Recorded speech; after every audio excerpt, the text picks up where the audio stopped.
So a couple of minutes, we're gonna wait, and hopefully the others will join us soon.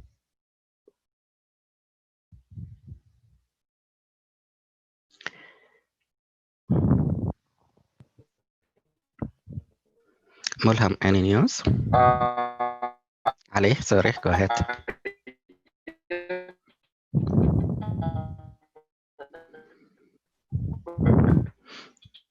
Still, I think we have technical issues. Ali, الصوت بتاعك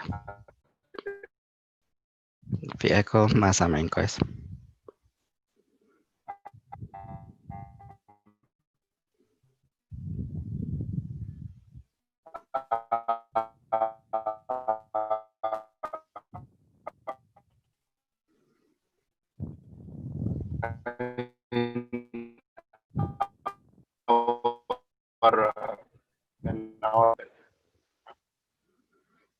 Okay, so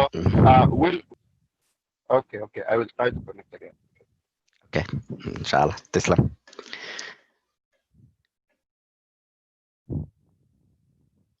So, Mulham, did you start saying something? Yes, Ustaz. Assalamu alaikum, everyone. Alaikum assalam. Go ahead.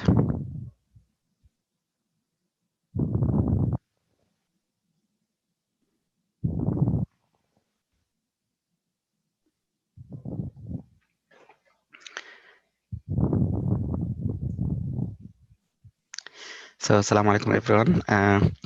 Thank you, everyone. And today, Dr. Marwa will present something about or talk about Excel, how we can use it, and hopefully we can learn this tool in our work.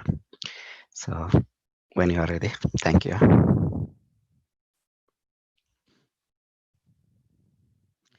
You are muted, Marwa. Okay, so I would like to share my screen, but I need to, I think. You need to get there. Just a second. Okay, Marwa, co-host. I think now you can. All right. Okay.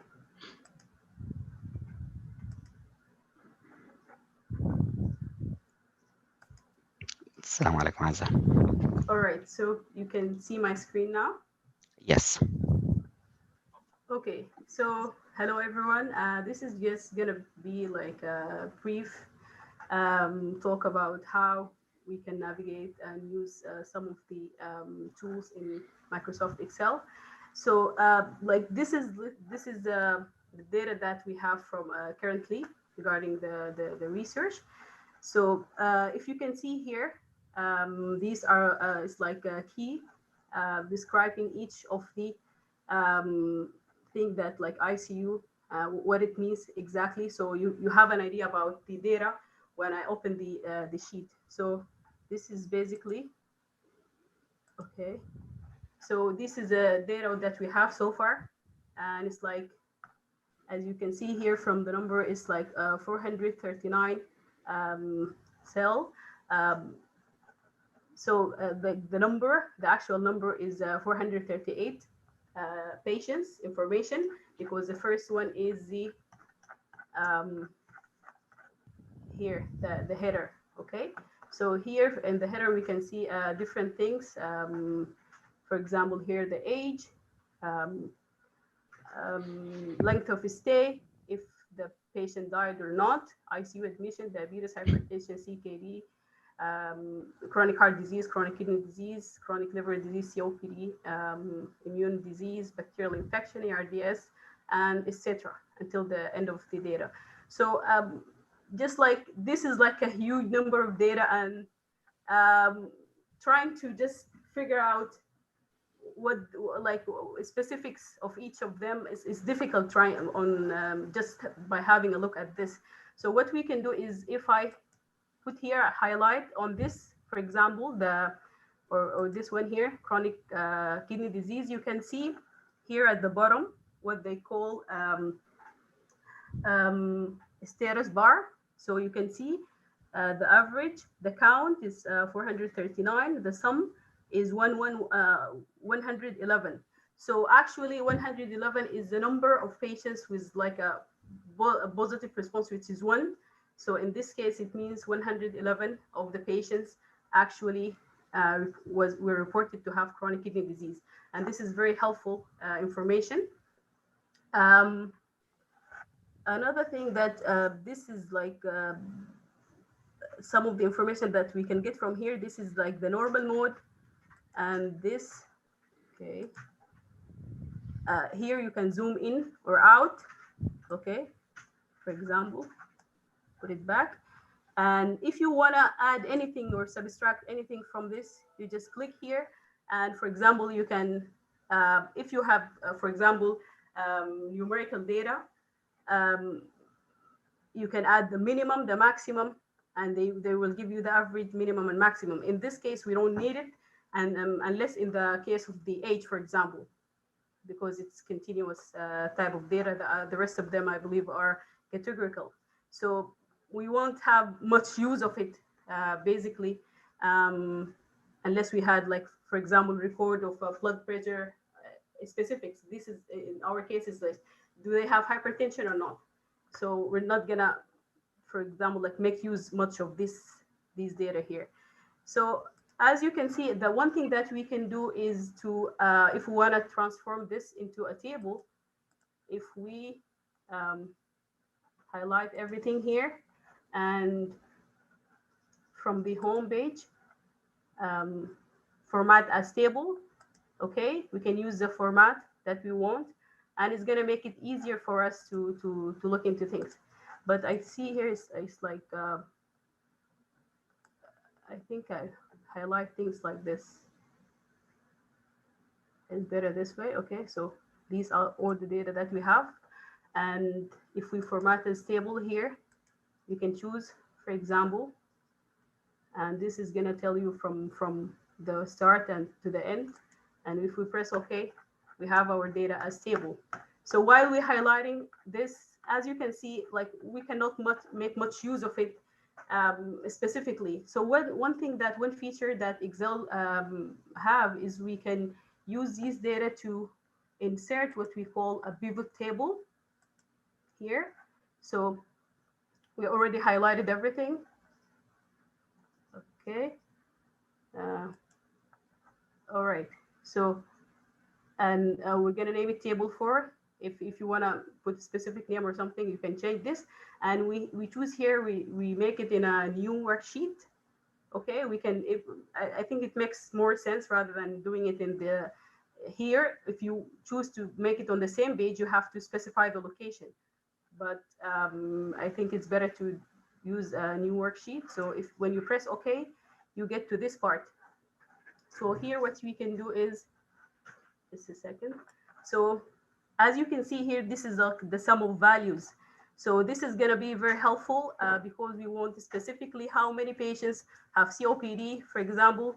If we add it in the sum value, how many had chronic liver disease, how many had CKD, how many had, okay. So we're going to add all of these as sum values, all right.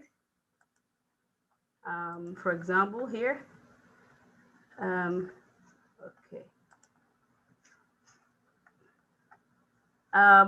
Let's say, for example, we want to look into cardiovascular risk factors. And for example, one of our abstracts is about cardiovascular disease. So we can specify specific ones that we need here. For example, diabetes, hypertension, chronic heart disease, maybe obesity as like risk factors, let's say, for these. And we have the sum of each of them, okay? If we can, if we would like to sort these data according to specific factor, here, okay,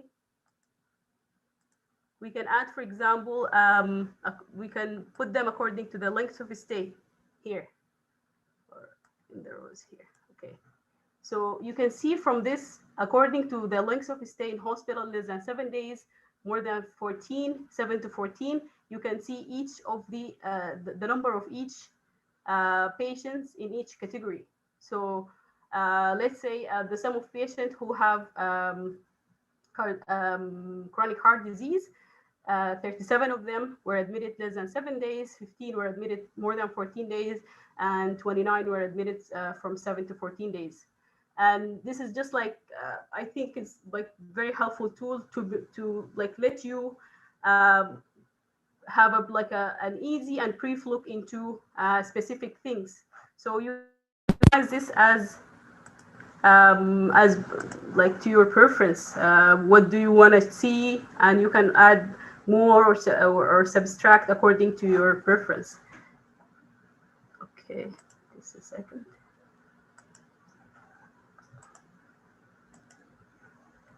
So this is just briefly what I have learned. Another thing here is like this is the easy access bar. So if you can see, this is like autosave. This is like to go back. If you made some mistake and you want to go back, you can go forward here, check spelling and etc. Open new file, and this you can customize this. When you press here, you can add new things or remove according to what you want, and it's like it can make your job easier. And also here in this bar, you can also customize it, as I said earlier, and to add minimum, maximum, anything that you think is relevant. For example, capital or whatever you want to add. Caps lock. If you press here caps lock, they're gonna like notify you when the caps lock is on, and is gonna be absent when the caps lock is not on. So um,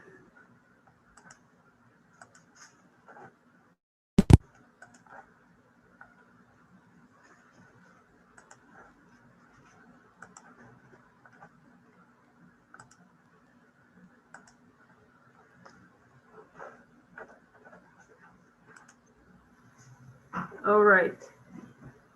So this is just like briefly what I have learned so far. It's not much, but it depends on the like what you want to use this like the Excel for. So I believe, for example, we're going to use the SPSS for analysis. This as much as we can get so far from the Excel. And thank you. If you have any questions, I will gladly reply if I know the answer. Thank you so much, Dr. Marwa. That's really, really a very brief, nice, concise way or demonstration for the basics of Excel sheet. All right. Any questions from the other fellows?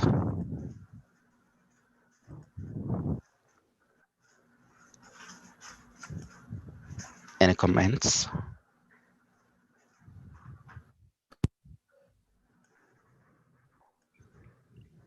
Thank you so much, Marwa. That was very helpful. We have been using Excel sheet for a while, but I didn't know all of those you mentioned. So there is a lot of room for learning.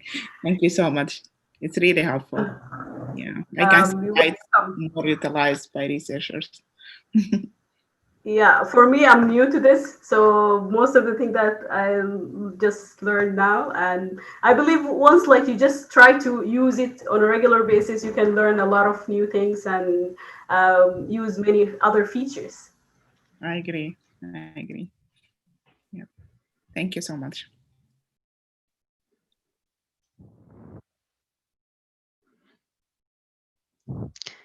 Excellent. I think you did great, and it's a beautiful presentation or demonstration. The other points I want to add to yours is Excel is kind of an old Microsoft kind of product, and Google came after that and replicate what Excel most of the features. So it's kind of compatible to some extent on the basics. Excel in an Office kind of package that you have to buy from Microsoft. Google came and it was free for everyone. So Google Sheet, Google Slides, or documents all are free there are some limitation in Google with some certain features that's available in Excel, and vice versa. Some of the new things in Google Sheet may not be available in Excel. But as you said, Marwa and Lubaba, there are many, many features in Excel, and every day there's a new thing, new features, and you can learn as you go on. So if you learn the basics, I think you still have room to go and learn the other new features slowly. So great presentation. Thank you. Anyone else wants to comment or add questions?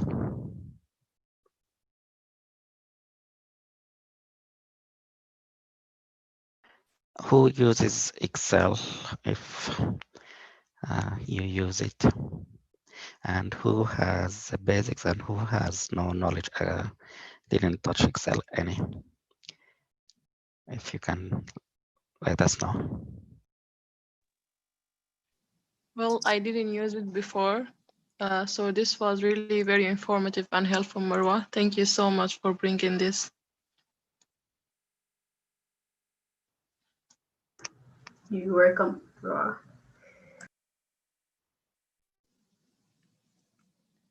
I have been using it before Excel, but I've never used it in terms of statistics or research.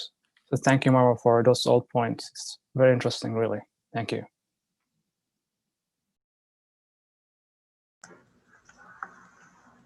You're welcome.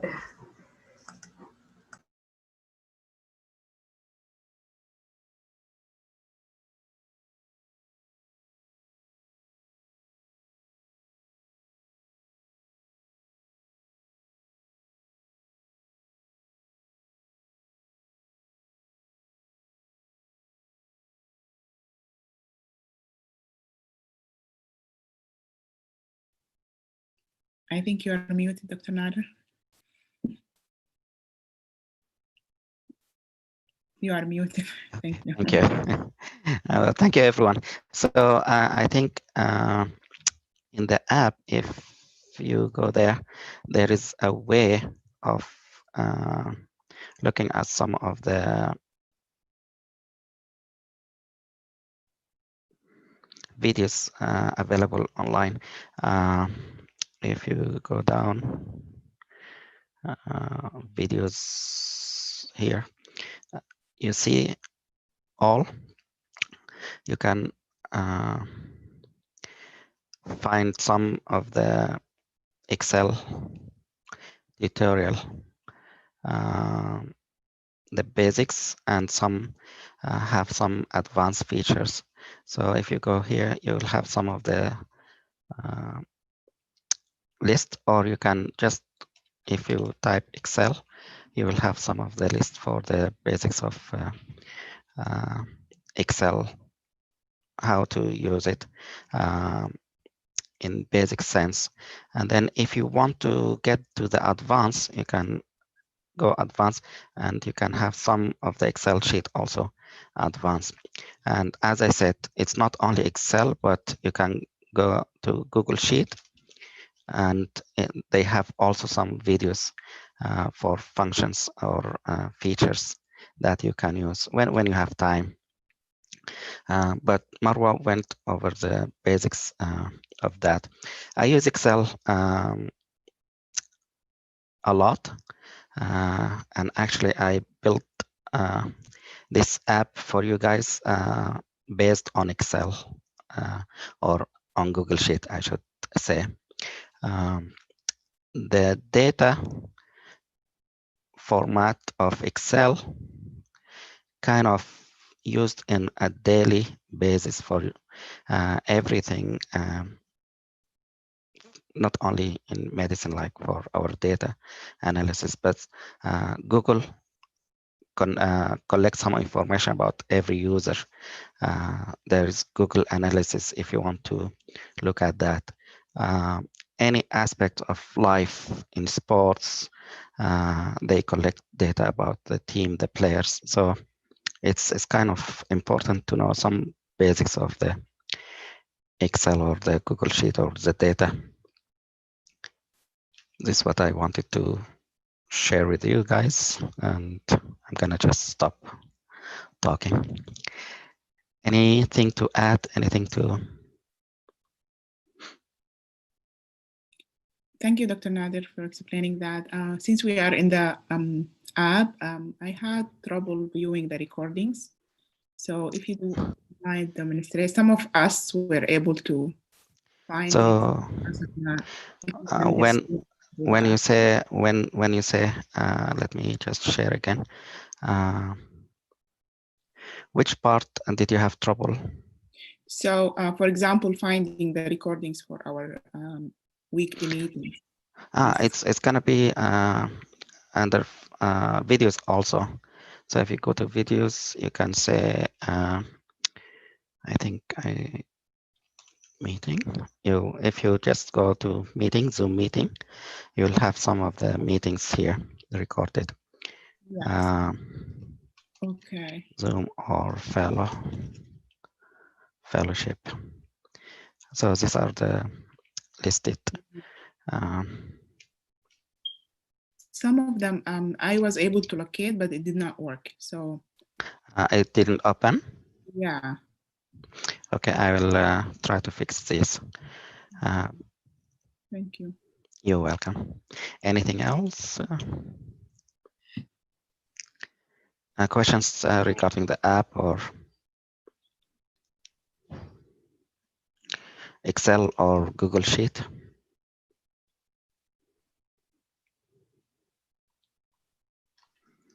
No? Okay. So for the data, I'd like to share with you the good news that Lubaba got an email from AMDA stating that we have been accepted, or the abstract for cardiovascular risk has been accepted. And oh, sorry. All right, sorry. And they want us to provide or resubmit the abstract with data and the analysis, the results. So this will be the next step. So congratulations, everyone. That's a good, really good news. We are waiting for the other 4 abstracts. Hopefully we'll hear about that. The deadline to resubmit the abstract, so it will become a kind of published in the journal of AMDA, is January 8th. So we have to work on that fast. If we can't meet that deadline, still we can present, but we have to submit by February the results, and we will be able to present online virtual poster presentation. It will not be published in the journal, however. But it's nevertheless, it's a good news, and hopefully we will hear more good news. So congratulations, everyone. Any questions, any comments? Thank you, Dr. Nader. Congratulations to you. You paved the road for us to have this opportunity. So thank you so much. No problem. You did the work, so everyone participated. That's good.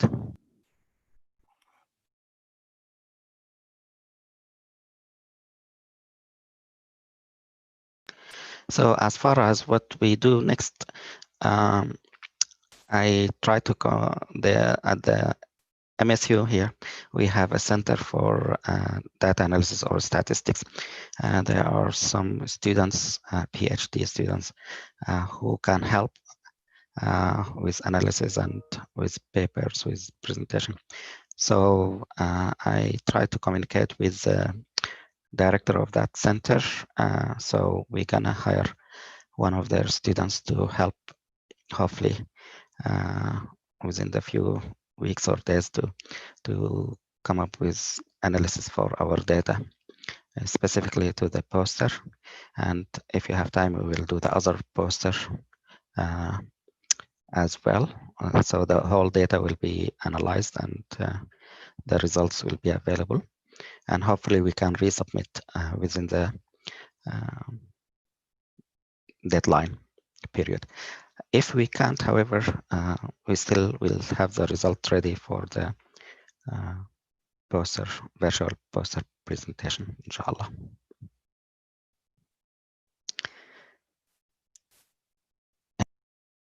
Any questions or comments? I have one question regarding the data that we have so far. Is it like this is the final data, or is like do we expect to get more data on more patients, or just wanted to see like can we start at this point just like forward on analyzing what we have so far, or?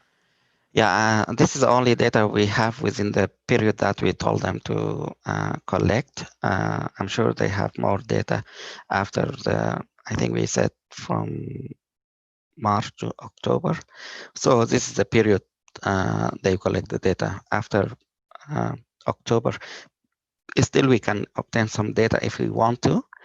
We can ask them, but for this, I think we can work on the data that we have. So this Excel file has all the data that we need.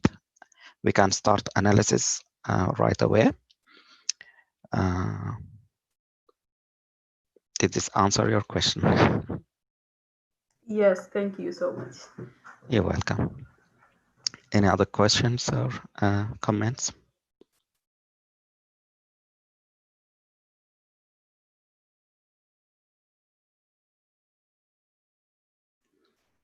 Anyone has any other thoughts you want to share?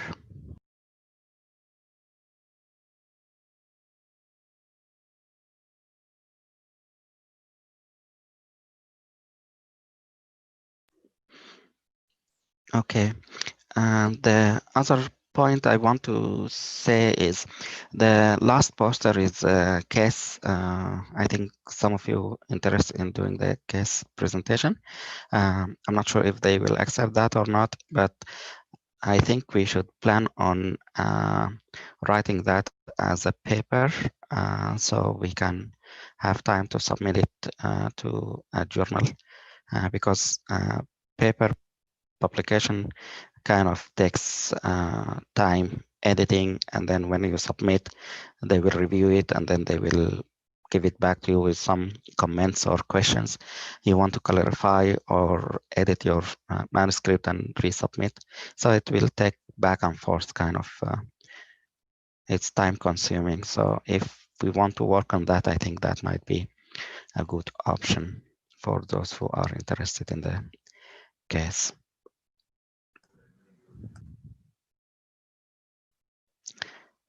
Any questions about the information that we shared just now?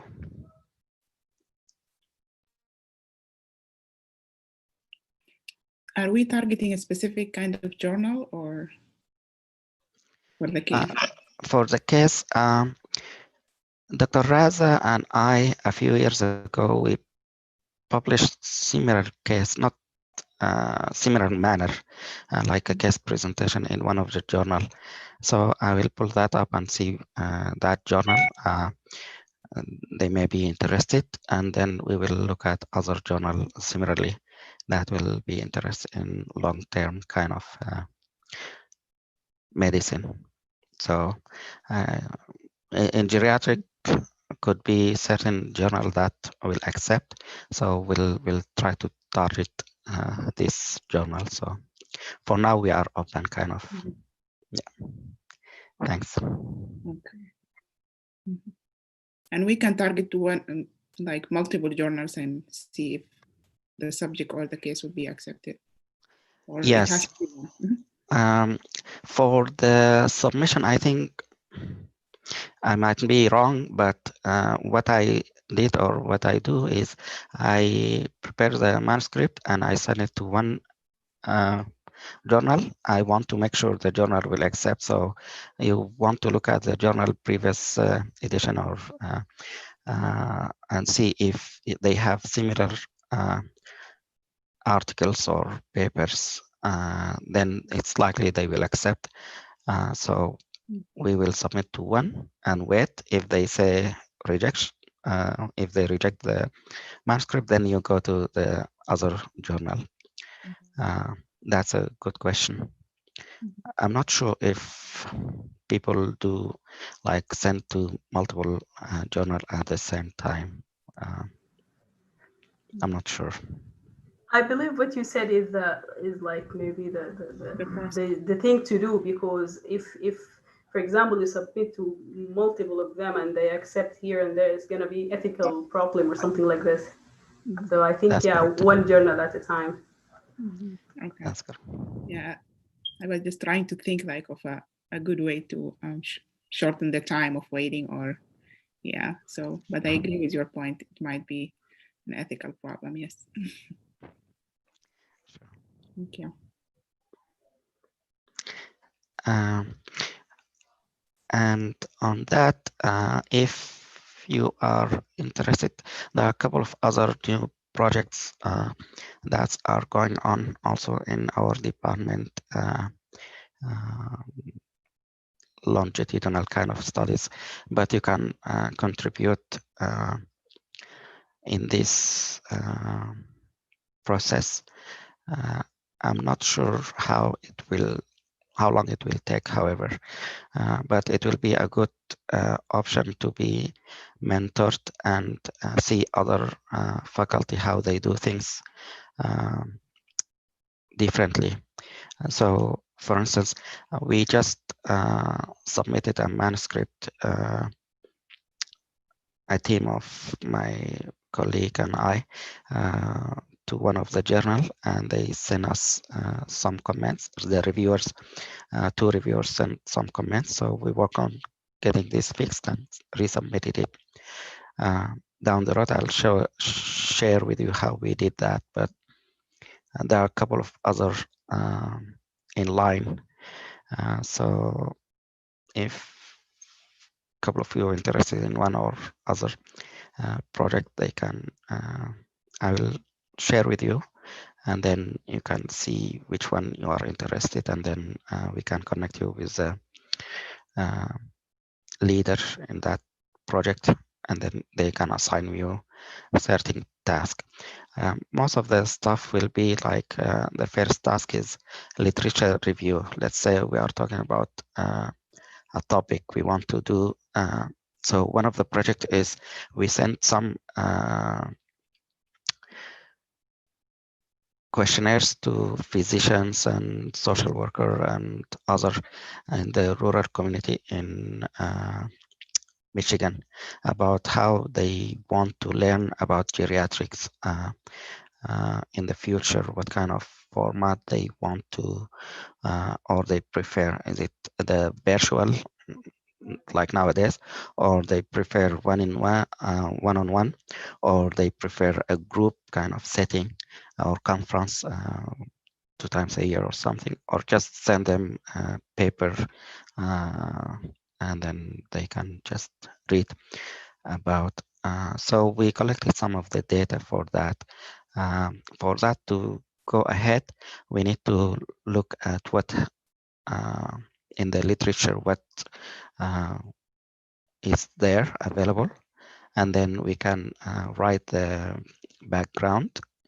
Then we will write about the methods, and then after we collect all the data, we can start the analysis and look at what we have, and then the final part is the discussion or the conclusion.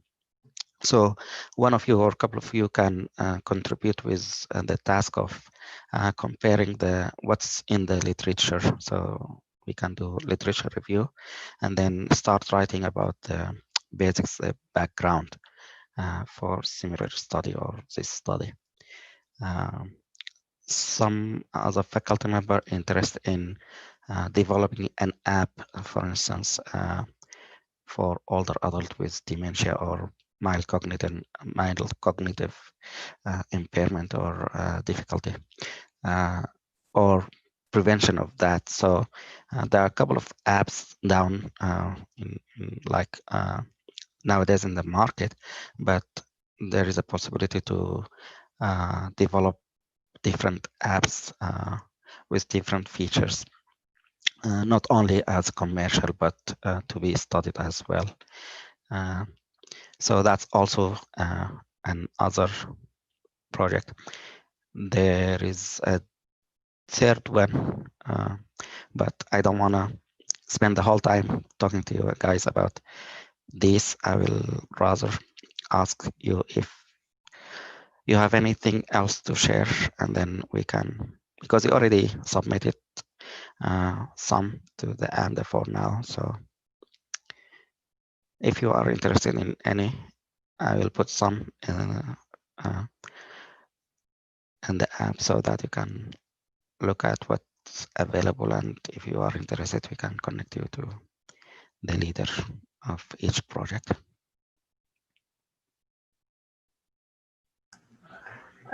These projects are the ones in the app, right? Just double checking, or No, some of them I just discussed yesterday. We had a meeting with some of the group, so these two came up, and I asked them if there is a possibility for some of you to participate, and they said yes. So if that's great opportunity. Yeah. Yeah, I agree. Yeah, Thank you. Yeah.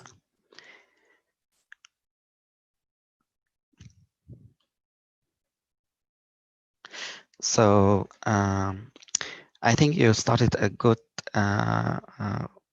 task, Marwa, about Excel. So I think for this month, if we can focus on, for those who don't know or know a little about Excel, maybe you can just work on that. You can get sample data from other studies and play with it. You can create your own data. You can get some tutorial online, either on Google Sheet or Excel, and you can play with both of them.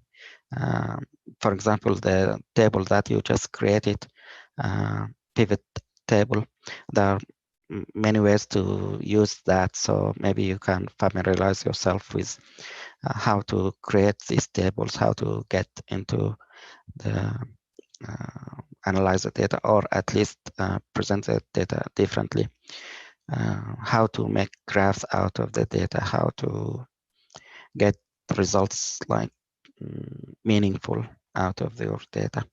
So all this can be things that you can do on your own time. You can search the web, YouTube, or if you have questions or anything, let me know. We can do similar demo like Marwa did, tutorial kind of step-by-step how to do things. If you want, I can set up time for that for you guys, for those who are interested or wants to know more. But it may be useful for you when you know where you are and where you want to go, and find the skills or find the tools and how to do that. It's kind of do-it-yourself approach. If you have problems or if you have questions, let me know, and we can work on that. So December, hopefully, the few weeks left, focus on Excel as a learning task for you guys. Sure, sounds good. Thank you. Rayan, you want to add something? Hello, yeah. I would like to talk about my interview experience. Oh Like yes, after you let's finish go. your speech. I'm done. Let's go to the section of interview. Go ahead. Thank you. Okay. Yeah. So before that, I would like first to recognize my colleague Lubaba. She is really working very hard in the secret. she is dedicated and supportive. And I came in to know Lubaba here in this fellowship group. And after that, whenever I need help, I just reach out to her, and I always find her helpful. And yeah, so I wanted to share this with you, and to tell Lubaba that we are so grateful for having her. And I'm so glad to know you. Thank you so much, Rayan. That's really humbling. Thank you so much. I appreciate it. I think we're all in the same stage. We are all helpful. And thank you so much for your nice words. Go ahead. Yeah, so my interview was a family medicine interview, and they called me 4 days before the interview date. So I would like to say, just don't ignore the phone calls. It might be an interview call, because they called me 3 times and I didn't answer, and they left a voicemail and I didn't listen to their message. So I don't know why. I was so busy that days. So, and it just showed that this is a private number. Like, there is no phone number on the um, call. So they called me a day after that, and they just told me, hey, there is an interview spot available in 4 days. If you are interested, you can like just get it. And I took that opportunity. So it was a family medicine interview. And what I would like to say is the family medicine people care about your commitment to the specialty, and about your behavior. They ask me a lot of behavioral questions, and but they are really nice and they are family oriented. So um like, you can feel that even when you talk to them, like, you don't have to hide that you have a family or anything about that, because yeah, they all share that information. So they asked me, the first question I had been asked is about the person who connected me to the program. And I had been asked about that from all interviewers. So just reach out to that person and see what would you like both to say about how you get to know each other. And what else? Yeah. Also, all interviewers focus on if I have any tie to the area, and so they brought that question in so different ways. Like, most of them asked me why you came into South Dakota from Sudan. Like, they just trying to see if I have any connection with the state of South Dakota. And they was always just asking, like, you are working there and you have a good job. Why do you feel like you have to leave it? And why don't you want to have a residency in South Dakota? And those kind of questions.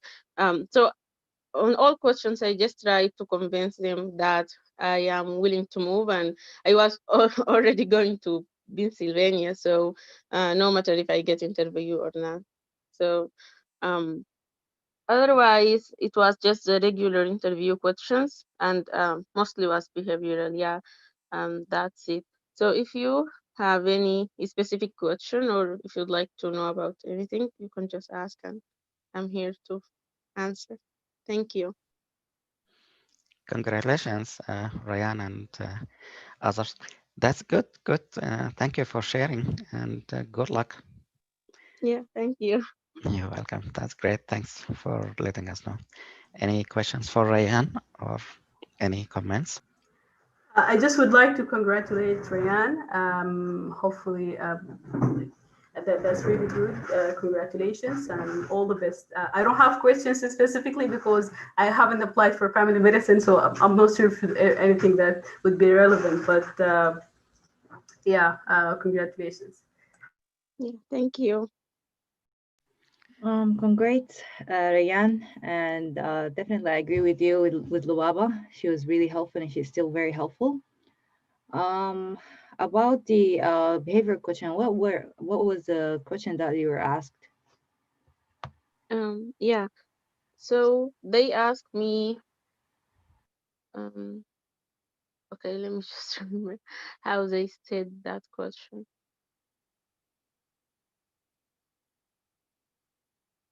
you one of like they was saying you were at home on Sunday and you had your laptop with you at home and you just found a message that one of your patient would like to be seen by you tomorrow.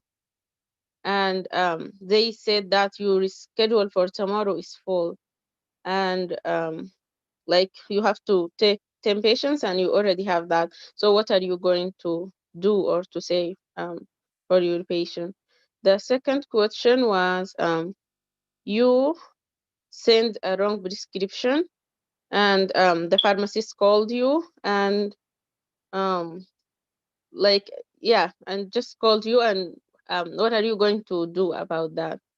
And then they said you are the senior residents and you have two new junior residents covering the emergency room and you had 8 patients for each and that's the limit. And you received the call that one more patient arrived and you should take care of that like your group. So what are you going to do? Like, are you going to give it to those junior residents who already have their limits, or are you going to take care of that patient although you are um, the senior resident and just your duty on that day is just supervising your colleague, or are you going just to refuse to take that patient? So I wasn't expected that kind of questions, and they ask more. I don't remember now, but yeah, this is what I can remember for now. And all of them or most of them were not expected for me. The only one that I thought confident to answer was, "What if you send the wrong prescription?" But I tried to talk on the others too.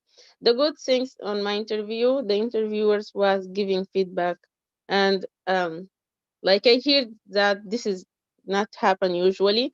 So like but like when I answer they can say, oh, that's a good question, that's a good answer, and I'm just commenting so I know that I'm on the right way. And yeah, and it happened I had been asked the same behavioral question by more than one interviewer, so I just used the same answer because already the first person commented that was good. Yeah. Yeah, that's it. Thank you so much. Hmm. That's good. So the second interview is kind of an open book exam for you. Yeah. That's that's good. Excellent. Good. Good luck. How about the before the interview? Did you have the happy hour or the meeting with the residents, and how did that go? Yeah, so when I received the call, it was on the Thanksgiving, and that's what like they usually do their resident meeting on the Wednesday day of each week. But because the next day was Thanksgiving, so they did not do it on that week, and they moved it to the next week, and we had the meeting with the other group of that week. So it was um, non-formal, that's what I can say. And because most of the applicants, like, or some of them was trying just to be formal and talk about their qualifications, and the residents were telling them, hey, this is not a professional meeting, and we are not going like to take what you are saying. So what I thought is they are trying to sell their program and just to convince us to rank their program or do something like that, but they are not going to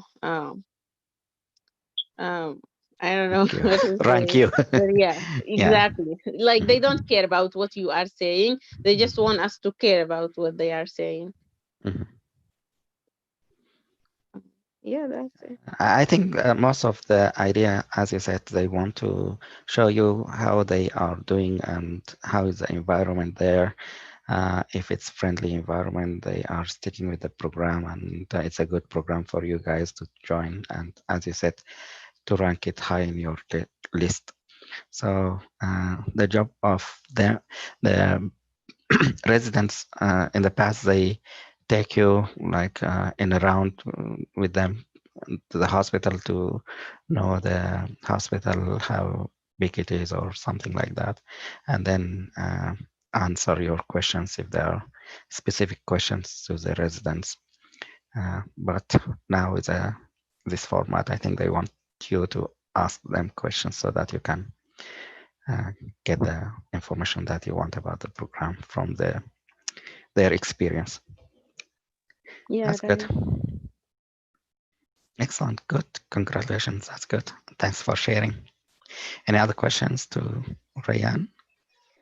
Oh, congratulations, Rayan. Hi, everybody. Congratulations, Rayan, on your interview. I'm so glad that you had a nice interview with the family medicine. I have a question for you and for Dr. Nader, of course. I have an impression about the family medicine that they want you to have a long-term commitment on being a family physician in that area, and this means a lot to them. Is that true? Did you feel that?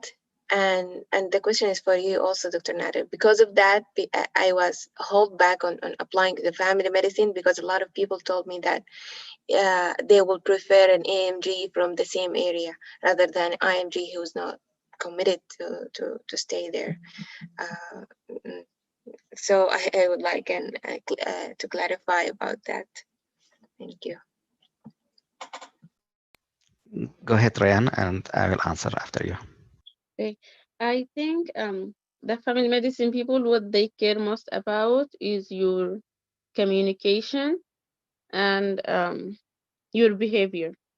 Because I even hear that like 2 other candidates on other programs had been interviewed by behavioral person or psychiatrist or something like that, like someone who is just have a career in the behavior or the psychiatry.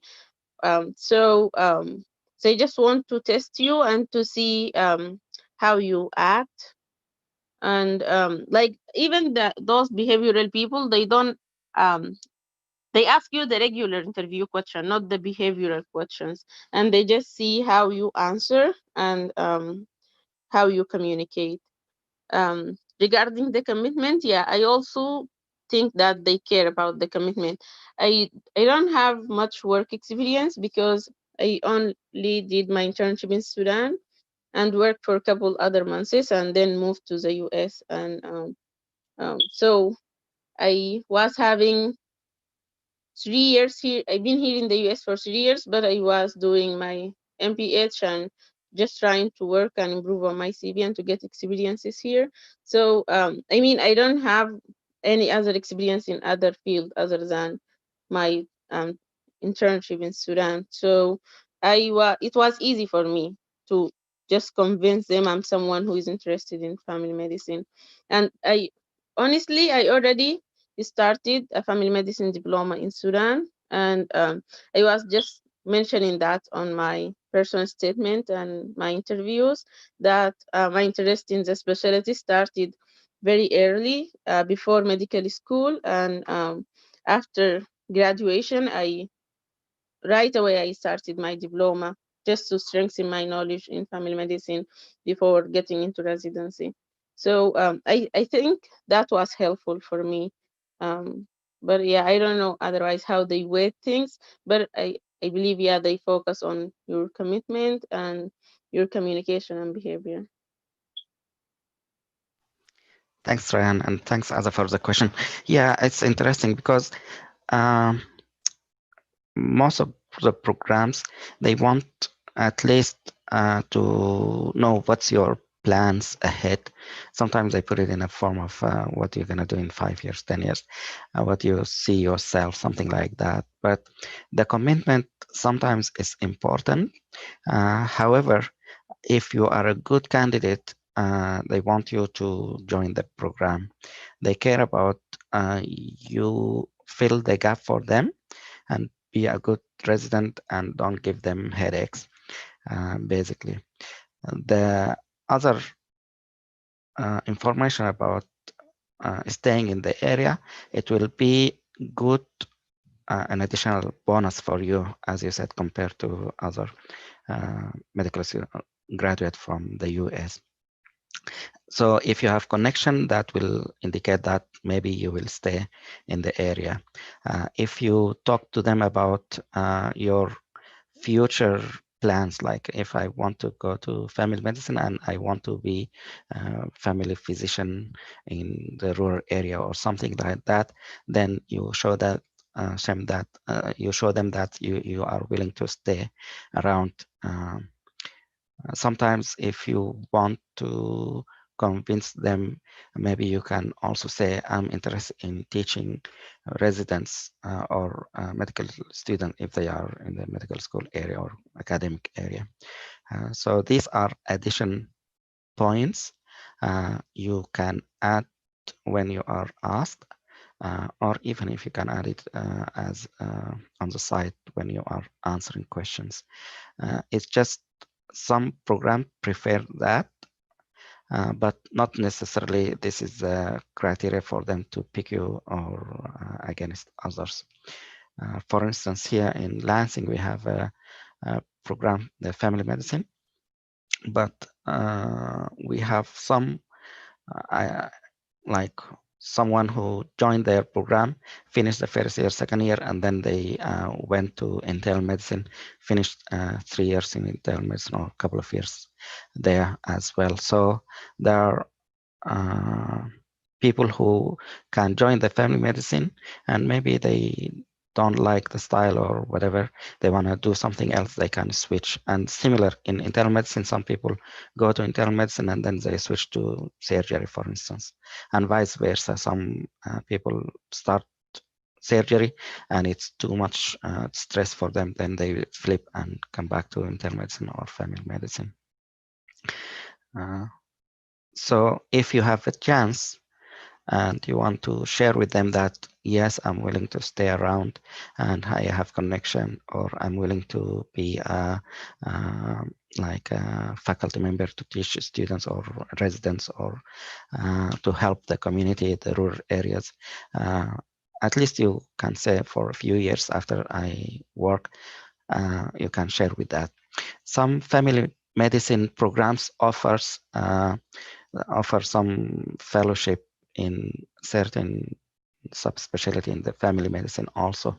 So for instance, now geriatric, you can get into geriatric fellowship after you finish internal medicine or family medicine. And you can do other type of fellowship.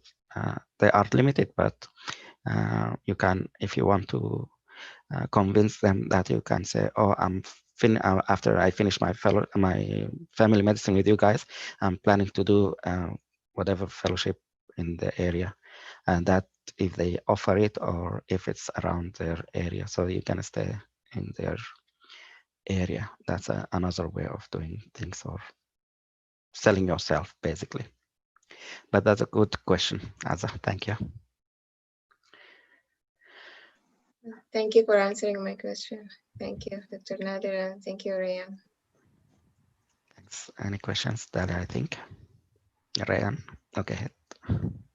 No. Dalia, have a question? No, I just want to share my experience too. Oh, yes, please I go think ahead. wanted to ask question. Can I ask? Yes, sorry, Lubaba, go ahead. Thank you so much. Mm-hmm. Thank you, Rayan, for sharing your experience. That's really nice, and good luck. You have this. I'm just interested to see your answer regarding the schedule, and maybe Dr. Nader can give us a hint for that too.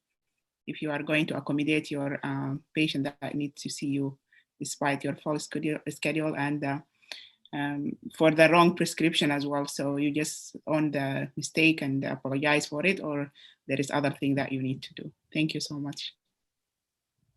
Okay, that's a good question. So what I would like to say is, for almost of all of my answers, they were from my heart. So and I just thought like it might be stressful for me to even like when they say tell me about yourself, although I had ready answer, but I just thought I should say what I feel like I want to say, so I don't get distracted or just act like I am like I have that in my mind before.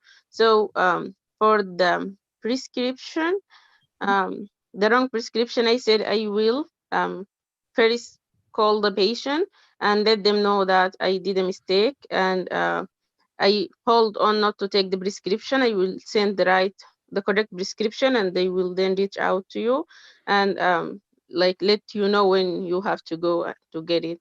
And then I will reach out. I will send the right prescription, and we reach out to the pharmacist and confirm with him that this is the right one for the right patient. And then I will talk to my supervisor and let them know that I did a mistake, so they can make a cause root analysis and to see why I did that mistake. And so they try to find a solution to prevent that from happening in the future. For the other question, which is I have no way to take another patient, and on Monday I said, if my patient would like to see me, okay, I said first I will ask my patient if he is having any emergency, or if he can wait for the next week. And if he said no, then I will ask him if he feel like he can be seen by any other of my colleagues, and I will reach out to my colleagues to see if anyone have a room to take another patient.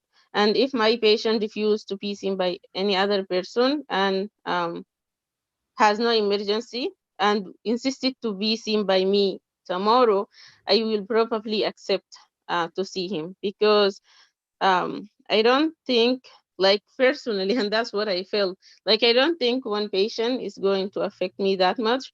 And if he just prefer to be seen by me, I would appreciate that and would take care of him. I don't know if my answer is right or wrong, but that's what I thought I should do. For the third question, that I am a supervisor in the emergency room, supervising two other residents, I said I will reach out to the residents. I know they already have their limit, but I will see if someone is interested in picking a new case, and if they feel like they have the ability to do so. And we'll just tell them that this is a good opportunity to learn, and they will be there by their side to help them in the management, and just to encourage them that way. Otherwise, if no one is interested, I will let them know that they have the right to refuse because they already reached their limit. But I, I said I believe I should take care of the patient myself, even though my duty that day was just supervising. But I don't think I could let a patient suffering, and just to stick to the rule. And oh, I said in the beginning I would just try to check very quick on the program policy if there is anything that prevent me at all from taking care of that patient. If there is nothing mentioned on the program policy, or they no not left had been left for me, I will just take care of the patient. So I don't know. I tried to go that way and find an answer and to do my test, but at the end I took care of all patients. And I don't know what Dr. Nader feel about that or what he think about that. Thank you. Thank you for sharing. I think you were smart in answering that question, but Dr. Nadir can give us more. Thank you. Definitely agree with you, Lubaba. These are tough questions, and you handle it very, very, very well and in a smart way. As you mentioned in the last part, I think they want you to mention that you want to look at their policy or their program, the requirements. So like they might put the same question in hours. You finish your 24 hours limit or something. Are you going to stay longer? So you want to do the same answer is what's the policy, if it's different from one program or another, or if it's a policy for the education, like the training requirements. If there is a limitation, then you will say, oh, I'm going to stop because it's required that way. If there is no limitation, then it's up to you how you feel comfortable. And then the way to put it, as Rayan mentioned, is the take care of the patient, not to let them suffer.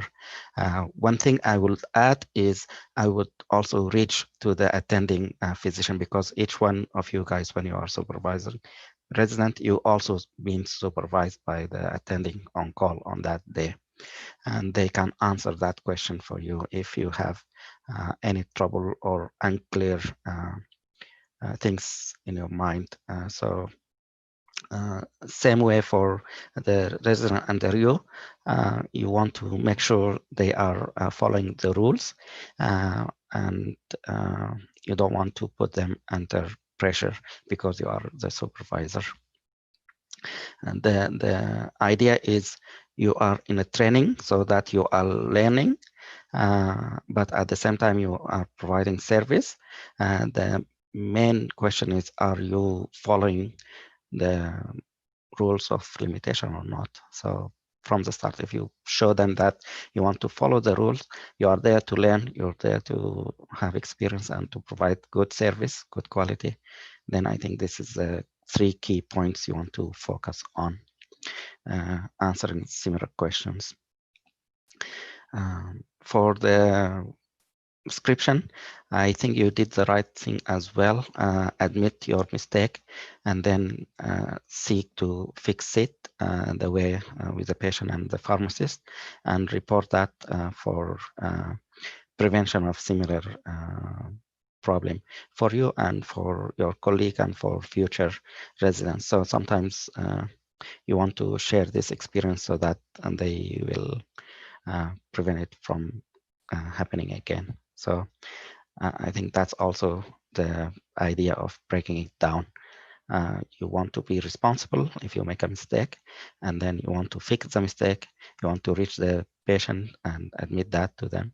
You want to see what's the steps to prevent it from happening again. And sometimes you need to discuss it with attending, so that if there is a problem causing that to affect, let's say, the hospital you are working on or the institution that you are working on, they have to report that as well, because certain rules require that they report medical problem or error or something like that. So that's also one thing you can add. It depends on how the policy in each institution. That's a great question and great answers, Rayan. Excellent. Good job. Yeah. You're welcome. Thank you. Thanks, everyone. Yeah. Go ahead. I think there is a third question. What do you think about that? The one that you had been For the contacted on Sunday. Someone would like to be. I think you did the same. I think you answered it the right way. The one thing I want to add, and I think that will come when you are working. So each clinic, most of the time the schedule will be not totally filled. There will be 1 or 2 spots for urgent cases. They will try to squeeze it. Sometimes they say that's a double booking, but most of the time it will be an empty spot. So each clinic, they do it differently, but the basic idea is in the morning, let's say you are supposed to be seeing 4 patients. So they will have a half an hour that's empty. So if you spend more with 1 patient, so still you are not running behind for other patients. Or if a patient coming for urgent things, then they can accommodate that patient. So maybe you can add that to the answer that you mentioned, Rayan. Just tell them that I will check with my schedule if there is I'm not sure what they call it, but like if there is an empty spot, or I will check with my attending, or I will check with the clinic in the morning.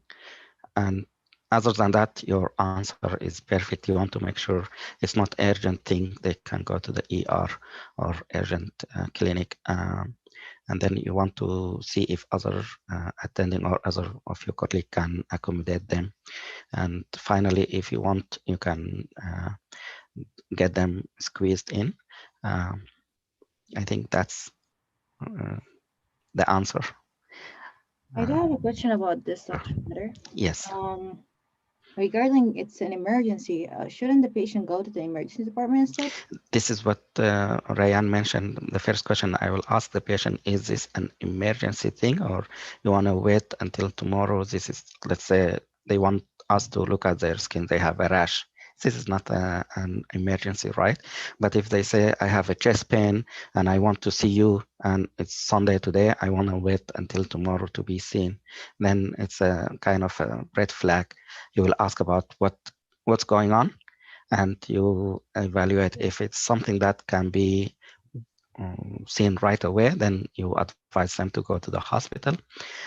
If it's something that can wait, how long it can, like if it can wait for a week, then you can say, oh, I have opening on Wednesday. I will be glad to see you on Wednesday, for instance. If it's in between, let's say they have whatever, something that's they get on and off. I have a headache every now and then, and I want to check that. So you'll say, okay, I'll see if my schedule is open, and if not, then I will see you in the earliest open spot. That would be, let's say, Wednesday. If that's okay with you, you're gonna wait for a few days instead of one day, and I will try to convince them that way. If they are not convinced and they will be seen right away, then they have to be a compromising solution where you want to give them, so they will come on Monday, but maybe they will be seen by a different physician from your group. But again, you want to show them that you want to know the policy. So the first step is the patient is in problem or not, urgent or not. The second thing, you want to see if you have in the schedule some open spots that they use to see this kind of urgent situation where the patient need to be seen right away. Third is to compromise about if it's a cold case, then you want to say, oh, I have this open spot on that day. Why don't you come on that day? I'll be happy to spend half an hour with you or something like that. So it's not going to be difficult for the patient to say yes. So good. Excellent. So it's open for you, Dalia, if you want to share. Unless you have other questions for Rayan. I don't think there's a question, but anyways, if you think about it, we can ask Rayan later. Let's hear Dalia. Congratulations, and go ahead. Thank you so Thank much. you. Sorry. I was going just to say thanks, Dr. Nadi, for your feedback. No problem, anytime. All right. So mine was in family medicine as well, and it wasn't as I expected. It didn't have the introduction first, like the program talked about themselves and stuff like this, which calms me a lot when they talk about the program. So it started with the interview right away, and it was a panel, which was very intimidating. So there were 3 faculty members, including the PD, and the regular questions, they started very, told me about yourself, and then they didn't ask me why this program, because I had really strong thing to talk about why this program. So they just asked me why, like Detroit, for example. And then behavioral questions that I was really not ready for. And they were a negative feedback, which I think most of people know about it, but I didn't have anything that was like a negative feedback at that moment. But I have a lot of negative feedback in the real world. So how do you handle negative feedback? So I answered that wrong in so many ways. And the second question was a difficult decision that you made. and I managed this one at some point. And then they asked me about the Telegeriatric Research Fellowship by means of this is so tell me about this fellowship, and it's a year, right? So yes, I told them it's a year. And how is it going to be like with the residency? Like the residency, it's going to be on July. And I wrote that the fellowship is going to be from July to July, July 2021. And I told her that it's going to finish before the residency. That's I'm pretty sure of. So it's going to be finished by end of June. So I didn't know if she was satisfied or not. So yeah, she was concerned about this. She didn't ask me about the. She wasn't interested more about the research itself. She was just interested about the fellowship. Like it's a 1 year, how it's going to affect with the residency. What did she? They asked me about. So why did you write? As I said. Oh, what are the things that you're going to add to our program? And I'm sorry, I just wrote it down somewhere. If you don't mind. Sure, take your time. All right, and why family medicine? And yes, so that was pretty much it for the 20 minutes. What else? Yeah, that's all. And if anyone has a question, please feel free to ask me. That's great. Thank you for sharing, and good luck, congratulations, and good luck. Okay, someone has a question or has some questions, comments to Dalia?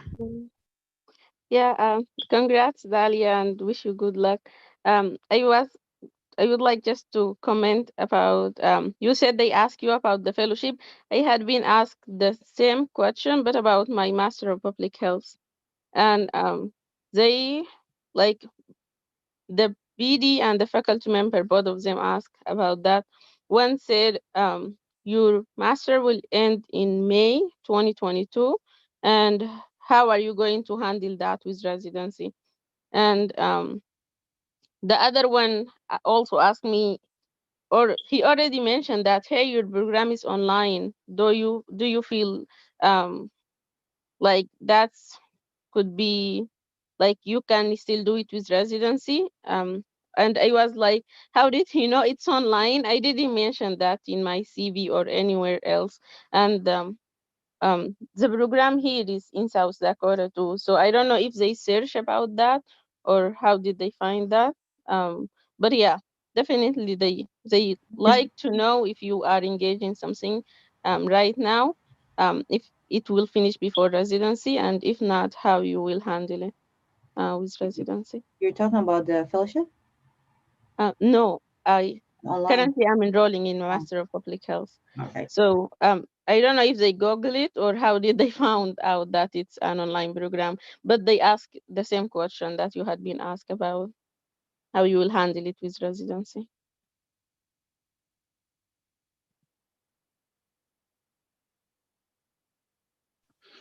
Excellent. Thanks for sharing, Rayan. Any other questions, comments? Thank you, Dalia and Rayan. I think my connection, I have some trouble. Do you hear me, guys? Yeah. Thank you. Yeah, I agree with you. They want to know that you're gonna be free for the residency. It's a very hectic time, especially the first year, I believe. But I think that's an opportunity you can add, that you are a multitask and you can do things. You can add a story to that and try to convince them. I'm just interested to know your answer for the negative feedback. Thank you, Dalia. That was the exact question that I didn't answer it very well. Like it was. No, I feel like that maybe that you're feeling, but maybe they gave the you right an answer. The right answer for it. Okay, I would start with the negative answer. I mean the wrong answer. I told them an error instead, because I didn't understand that question from the first place, and I was thinking about this question like it was a 5 second, but I felt it was 10 hours when I was thinking about it, because they were looking at me and I was like trying to come up with an answer. So anyway, I told them an error, which is not what they asked about. They asked about negative feedback and how I handle it. So I would say a negative feedback that I came up with this one after I finished my interview, which is during my work at Sinai Grace Hospital. The doctor asked me about something about DKA and the management about it, and I didn't know when we transit from in the infusion to the subcutaneous insulin. So, like, what are the criteria to transit from this to this? I answered two of them, and I do remember the last one. So he was really mad at me. How could you not know about this? Like, if you're, I'm applying for internal medicine as well. So if you're applying for internal medicine or anything, how could you not know about something basic like this? And I was very very mad about myself for not knowing something basic like this. So I went to do a lot of research about it. I went to read about an update and up to date, sorry, and Medscape and Amboss. So to come up with the right answer and read a lot about DKA to be know it a lot, you know what I'm saying? And then I presented to the next day to him, and he was very happy, and he told me that. He told me that you won't forget about it, and I was really happy. I don't take it personally because negative feedback will makes me grow. And if someone gave me a negative feedback, all they want me to be a better version of myself, and that's what I strive for. That's what I want. So that's the right answer. But I will try to make myself better for the next interviews. So that's that. Hope it's helpful.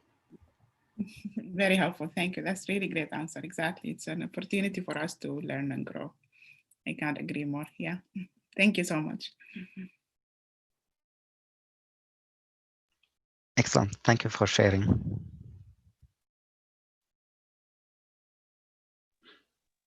And I really agree with the approach that you are taking. So most of the time when we round with attending, and if they have questions similar that we don't know, so the best answer is, I don't know, but I'm gonna find out and I will let you know. Even with patients. So the patient will ask you nowadays with Google everything available to them. So they might come up with a difficult question for you. So the approach will be, if you know, then you answer. If you don't know, then you will share that. Right now, I don't know, but I will figure it out, read about it, come up with the answer, and then I will share it with you. So that's a basic approach. And the second part of it is what you said is you don't take the negative feedback personally. Take it as it's a room for improvement, how you can reflect on yourself and how can you improve in this situation down the road in the future. That's good. Excellent. Thank you for sharing, Dalia. Any other questions?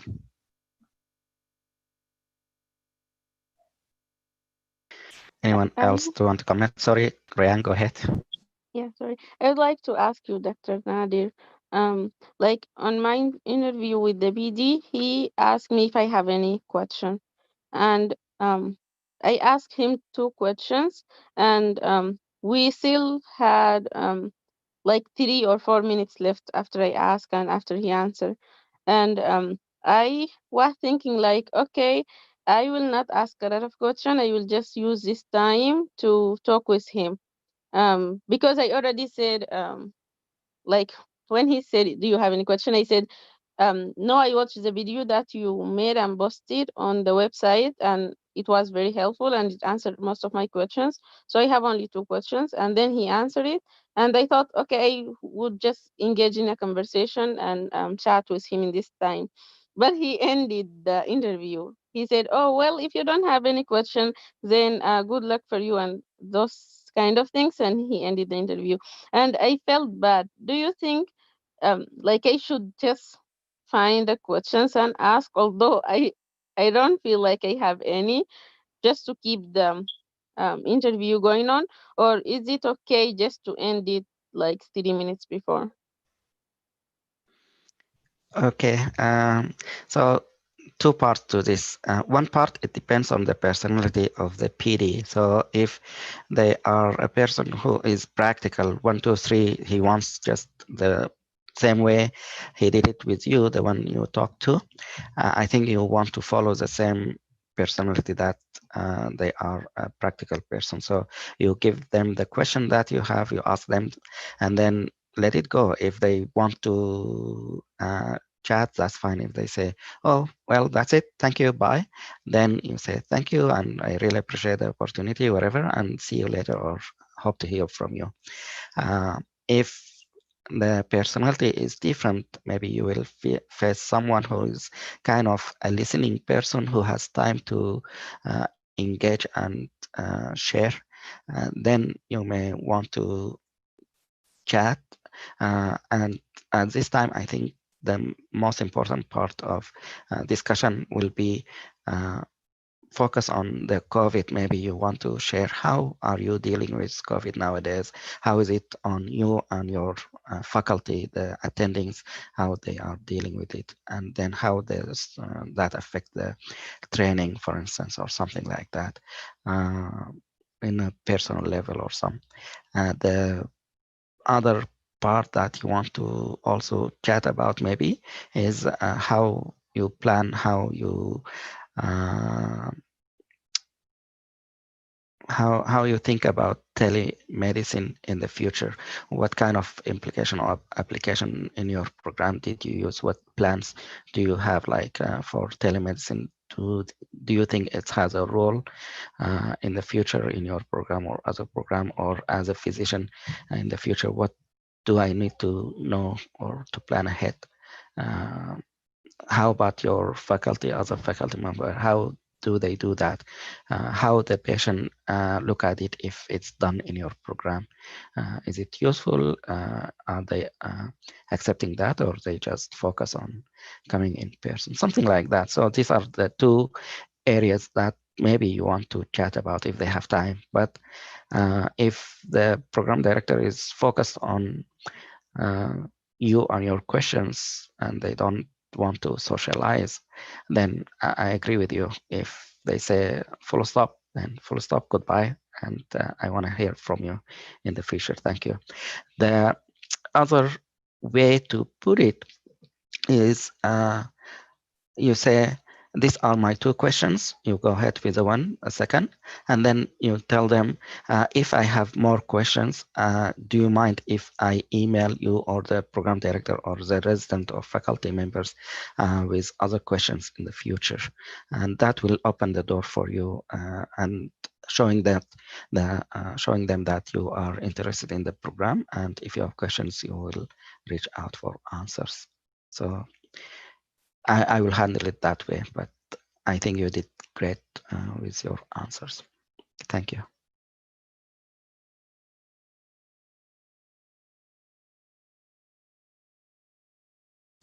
Okay, that's fine. Thanks.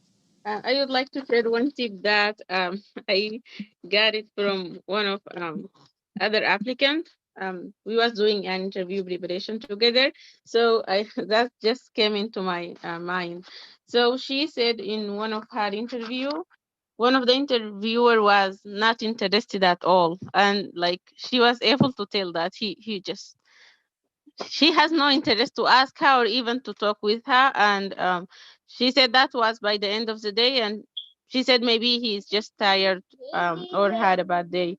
So she just tried to talk more about COVID and how that affects them.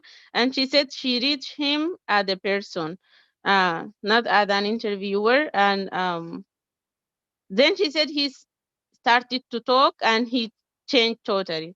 And I used that tip from her. One of my interviewer was a resident, and she was really not interested at all in talking to me. And even when the applicant who interviewed before me said the same thing, like when I contact her later, she said the resident like was just waiting for the time to end.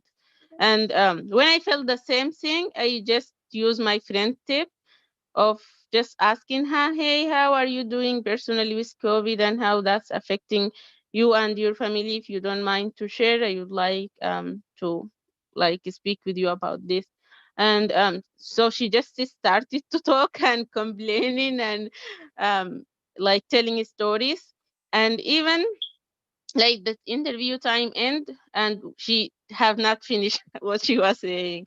And I get to know her as a person, and we had a really great chat and talk when we talk about something other than the interview, because she already was asked all her questions, and she was just maybe I don't know, but I found that tips is good, and you can just try it maybe one day to reach out to those interviewee as person who is like maybe want to be talk at the person too, or I don't I don't know, you may get my point, but yeah, thank you. I think that's a great point, and thank you for sharing. It's a good advice. Thanks. Anything else for Dalia or Rayan? Any questions or comments? Marwa said, okay, great. Thumbs up for both of you, Rayan and Dalia. I would like to thank and congrats Rayan and Dahlia on the points they mentioned and sharing their story about the interview. I wish you really all the best. And I want to say the point that Rayan just mentioned is a very important tip, which is don't leave the minutes go away. We need to form the bond. I'll share that my last interview, I had an opportunity with one of the interviewers. I felt she was really bored. Whatever I said, not concentrated, not focused at all. So by the end, she was like, "Okay, see you. Wish you happy holidays." And I said, "I wish you too." Then she said, "Well, you know, it's a bad year. I felt this is a time." She said that. Just so the first thing I went for, what is your opinion on COVID vaccine? Boom. She became very friendly. For 2 minutes or 3 minutes, we just were speaking like friends. Just like what Ryan said, you're turning them from being someone who's bored, not trying to talk at all, to someone who's very informal and they enjoy the talk. So I think that's a good tip. We need to think about it. If we have that situation, it will really help. And yeah, that's only one thing I want to share. Thank you, Rayan. Also for Dalia, no interview is perfect. Yeah, so don't worry, we are learning. I did a lot of mistakes in the first interview, massively, really. So it's okay. The thing we might think it's bad, it's actually maybe it's a good thing because they are knowing us as a person. The second thing, the question you said, it's a negative feedback. Yeah, that's okay. You try to use all the bad questions that are tough into a different terms. For instance, you use a constructive feedback. You could have said that at the end. That will help in terms of their thought or, yeah, I think, and also want to share that any behavior question can be divided into 3 portions. Simplify it. First, you start by something big. I do remember when this happened during my, so you're explaining the situation first, number 1, that's the first part of it. The second portion is the content, which differs from one to another. You can choose the scenario. The third is what have you learned from this situation? I think during my interviews, what I do best is the behavior questions and not the common questions for some reason. And maybe the reason is I'm scripted in the common questions. So whenever they go for the behavior questions, I already know it's divided into 3 main parts in my mind. So I go for the first, second, and then I end it with what I learned. And then they become very friendly, as Rayan said. They, at the end, if they like the answer, they will become giving you a feedback. They'll say, yeah, I like your answer. And yeah, they will become very friendly based on that. So I hope this helps, and good luck, everyone. I would comment on something about their reaction. Oh, sorry, the video is not on. I would comment something about their reaction. They had an actual mask face. They didn't even give me like the vibe of they like it or not. For instance, the difficult decision was really hard for me to answer, as I don't have anything in my mind at that time. Like I wasn't prepared for that question. They'll be like, okay, like, all right, we are hearing you, and that's it. So I can't just tell if they like it or not. And the PD was very strict. Like he wasn't friendly, as I felt like most of the family medicine doctors are very, very friendly. So the one time that I was trying to be friendly and trying to like break the ice, he wasn't whatsoever. So I think that like people shouldn't get intimidated by that. Maybe that's his personality. Is that we shouldn't take it personally. And yeah, so that's that. And the last doctor that he asked me the question of the negative feedback, he wasn't even looking at me. Like he's not like looking at his paper. No, he was looking at the person on the side and laughing. Like he was smiling with them. And I was so mad about that time because the question was really hard and he's not even focused with me. And I think just like I'm trying to prepare you, even like if that happened, not to get intubated.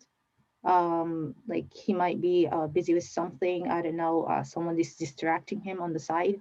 So just be yourself and try to be the best version of yourself when you're in an interview. So just a tip from the mistake that I made. Again, I'd like to echo Mulham points or tips. I don't think you can say it's mistakes, or I think you can put it in a form where it's room for improvement for you for the next interview. And I take my kids for martial arts or karate classes, and they try to teach them this word is, what's the biggest room?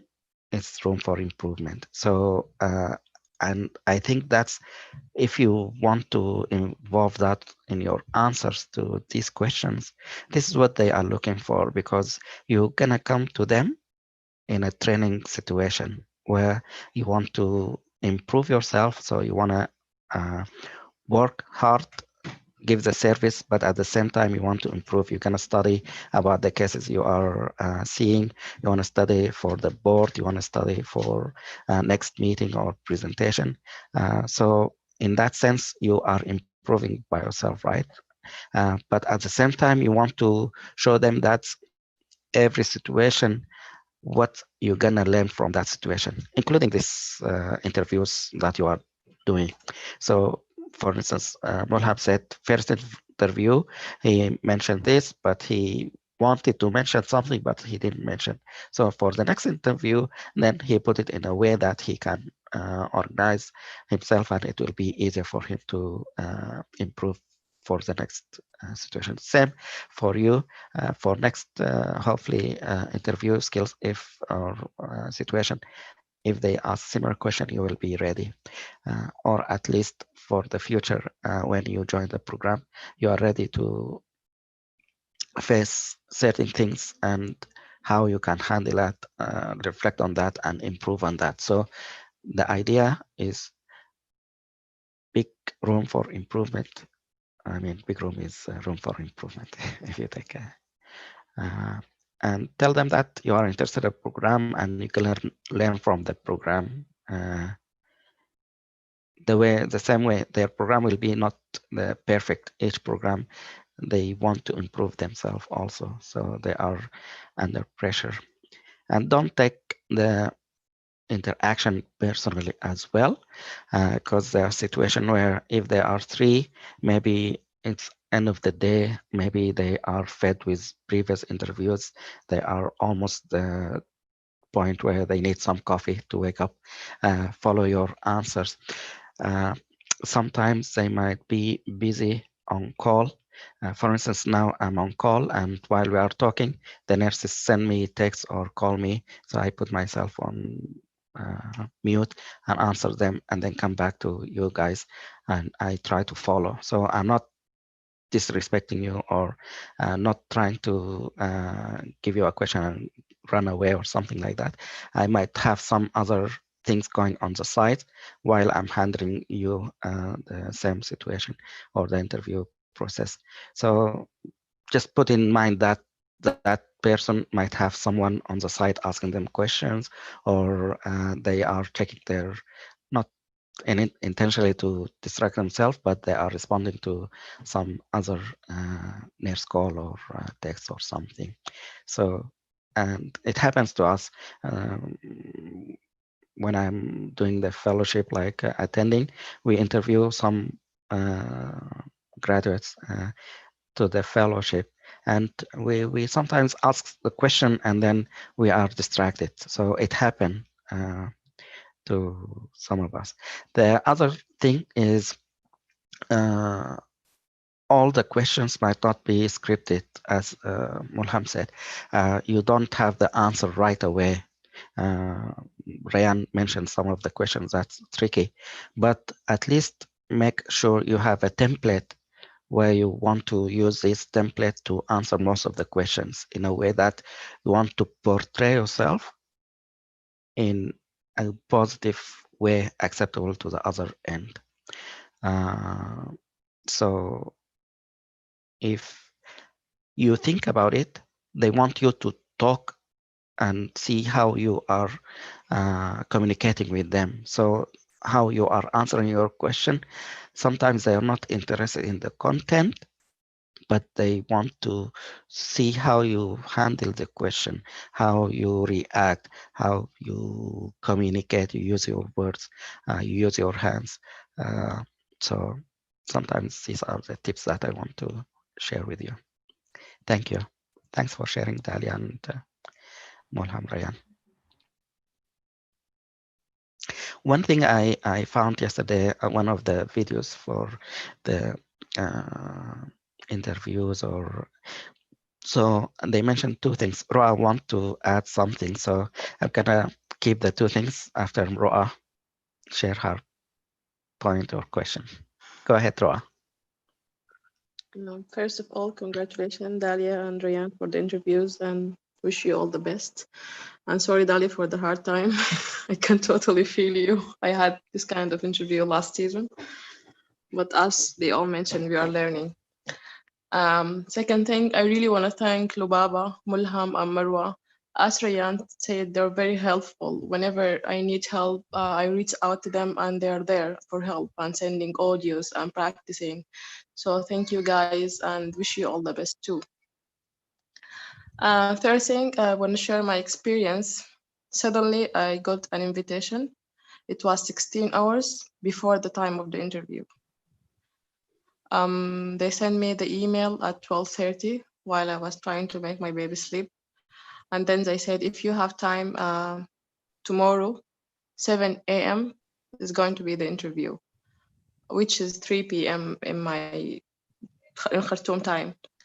So literally I didn't sleep, just maybe 1 or 2 hours trying to prepare. And the interview started at 3 p.m. and ended at 8:30 p.m. Khartoum time. So it was like 4 hours and a half, something like that. They have something unique in the program. They have 3 interviews in the day, no informal meeting. All the candidates in the lobby. The interview started with all the candidates, the program directors and the coordinator in the lobby. They start to talk about the program and the good things about it and the residents and everything. And then the coordinator was trying to organize the time. 3 interviews. The first interview with the chief resident or one of the faculties. It's about 20 to 25 minutes.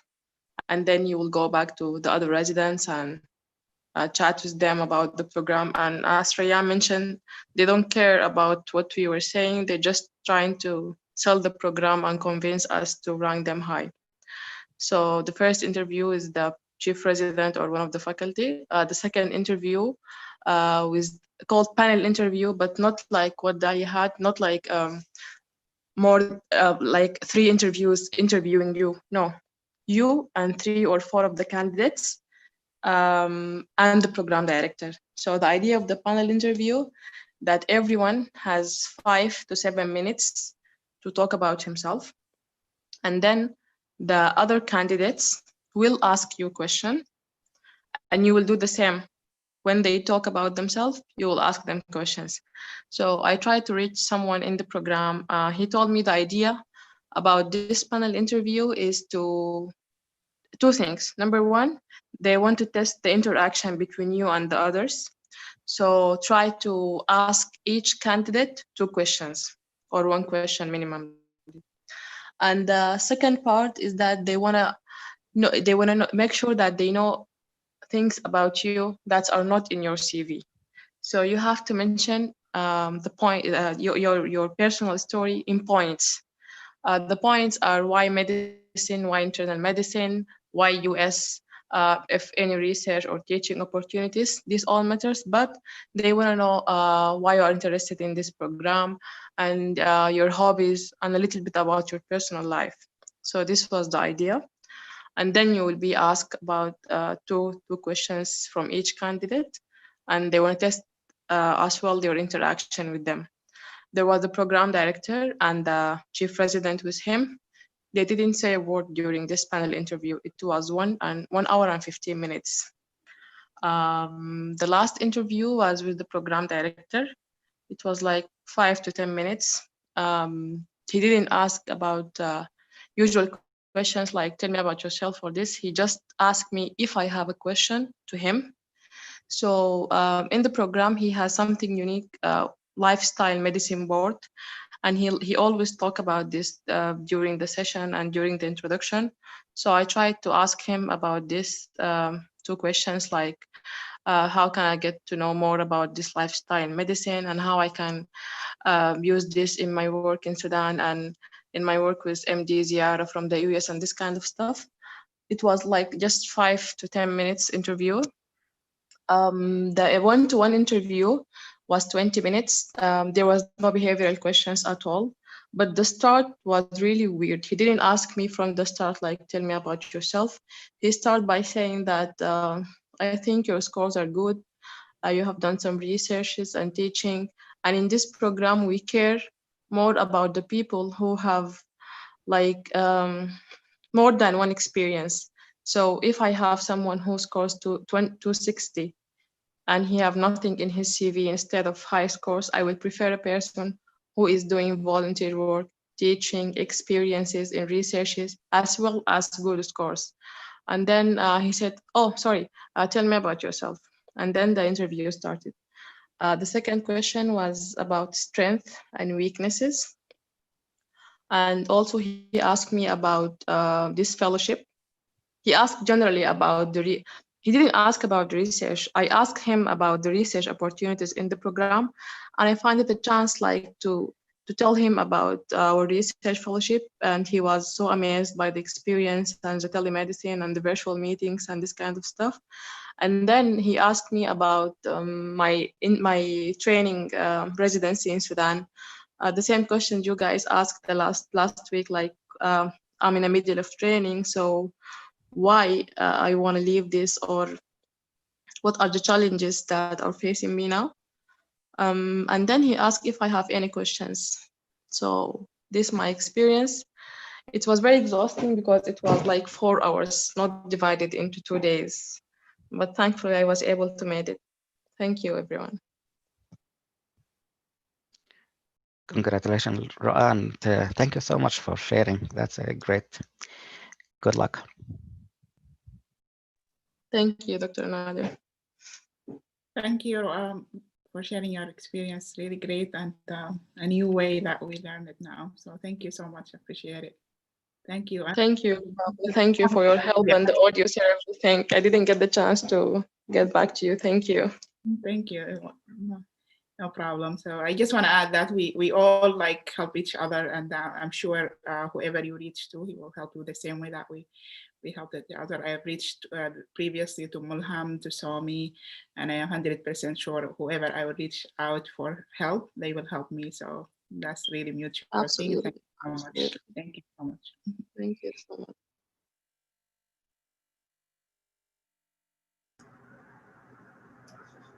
Congratulations, Roa. That's really great, and I know it can be like really within less than 1 day, preparing and doing an interview can be really stressful. So I really think you did great, and wish you best of luck. And this is like, thank you very much for sharing the experience, because this is like very much different from all what we like have, like the sort of interviews that we are accustomed to. So it's good to know about the other styles. Yeah, it was really different, this panel interview. But the hard thing is that I'm in Sudan and the electricity sometimes are not stable and the network is not stable. So that's what I was worried about. But thanks God, nothing bad happened at that time. Everything went well, alhamdulillah.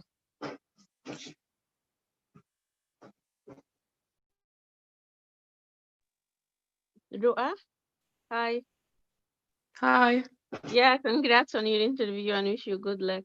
I would like I'm curious to know, did they call you in Sudan? Like, did they made an international call to call you? Because my friend asked me yesterday too, when I told her that they called me 3 times, she said, what if she is not in the US? um, so could you They tell us didn't about call. that? They just sent an email. And one thing to mention, when the coordinator was sending us to the program director one by one to the one-to-one interview, this was the last 10 minutes in the interview. So she spoke to me privately, like, thank you for accepting this. I know it was a very short notice. And I was trying to sign out and get back home, and my husband was waiting me in the garage. But when you texted me that it's okay, when you emailed me that you accept the invitation, I spent like 15 minutes in the office and tried to send you the interview agenda and this stuff. So they didn't call. But when you mentioned this kind of unknown number, I received 4 days before many calls from unknown number, but I didn't know what's that. Maybe. But I'm sure this is from not from this interview, not from this program, I mean. Okay, good. Thanks for answering my question. You're welcome. Excellent. Good luck, Ra. Good luck, everyone. And I think we should take note that during this period, at least, be on alert. Any phone call, what I do if it's unknown, I will answer and I will not say anything. I will let them speak. If I recognize that's a serious call, let's say a nurse using her cell phone, then if she say, hello, this is a nurse, hello, doctor, then I will figure out, oh, this is a serious one. If they start by, we found you on the internet, wherever, then this is just a marketing call, then I will hang up. So maybe if you have an unknown call, open the line and see what they want to say. They will recognize that the line is open and maybe you are listening and they can hear the surrounding, if there are cars going on, if there are kids going, sounds around you. They will recognize that you opened the line or you answer the phone, but you are not talking. If it's an important call, they will say, hello, this is the program director or whatever, or coordinator. We want to reach this doctor and want to interview, something like that. Or at least they may think this is a voicemail for you and they may leave them message right away while you're listening. Then you can answer them right away. So my advice is be on alert, check your phones regularly and emails as well if you can. Hopefully you will find something like what Roa did, like a fast one. You don't miss any. I wish you all the best. Thank you. Good luck. Any other comments or any other? Oh, Dalia, go ahead. Congrats, Roa, on your wait, what is it? Interview? Sorry. Inshallah. Inshallah. Let's Too hope. much. Congrats on it. That's so optimistic. Thank you. I know you'll get it, inshallah. You'll get it. And that must be really hard for you again. Like in a few hours you were prepared for like to know about the program in the first place and stuff like this. So that's really good. Like you can work under pressure. Thank you. It was really a lot of pressure, like trying to make the internet. Actually, what I cared the most about is that the electricity, because it was in the evening, and the Wi-Fi and the lighting, and there was no time to prepare. But alhamdulillah, everything went well. And they sent the video. I watched it the last night. So Alhamdulillah, very good.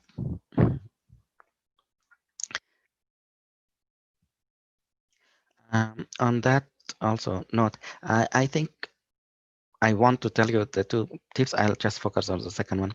The first one is just the same things that we talked about, how you do the camera and lighting and electricity, backup lines, something like that. But the second tip, I think that's might be helpful if you have time to do, is take some small paper and put down in large font main point that you want to speak about, and then stick it on your monitor if you are using a laptop or a computer. With a phone it's kind of difficult, but when you put it in the monitor, let's say you put 10 points, these are the most common things you want to repeat in your question, your answers to the questions. So why don't you do that? Write something, put it, stick it on the monitor. So whenever you have questions, whenever you are not ready, at least you have some way to cheat sheet from the, and it's not gonna be distracting. It's not gonna be like down. You wanna look so they can say, oh yeah, you are looking at some already made tips for your answer or questions. But you're gonna focus on the camera, and then your eyes might go 1 or 2 seconds to the sides, and it's not gonna be like noticeable that you are reading from, but it will jiggle your memory so that you will be spontaneous when you are talking about some points to the program, and it will be as kind of ready in all situations. If they ask you right now you are ready for interview, you say yes, then maybe you just stick them, or if they are stuck there, you can get ready. This is kind of a tip if it may work for some of you. I just want to share. I found that yesterday. well, Dr. Nader, I used this tip yesterday because of the short notice, and I didn't have so much time to prepare. So I used 2 papers.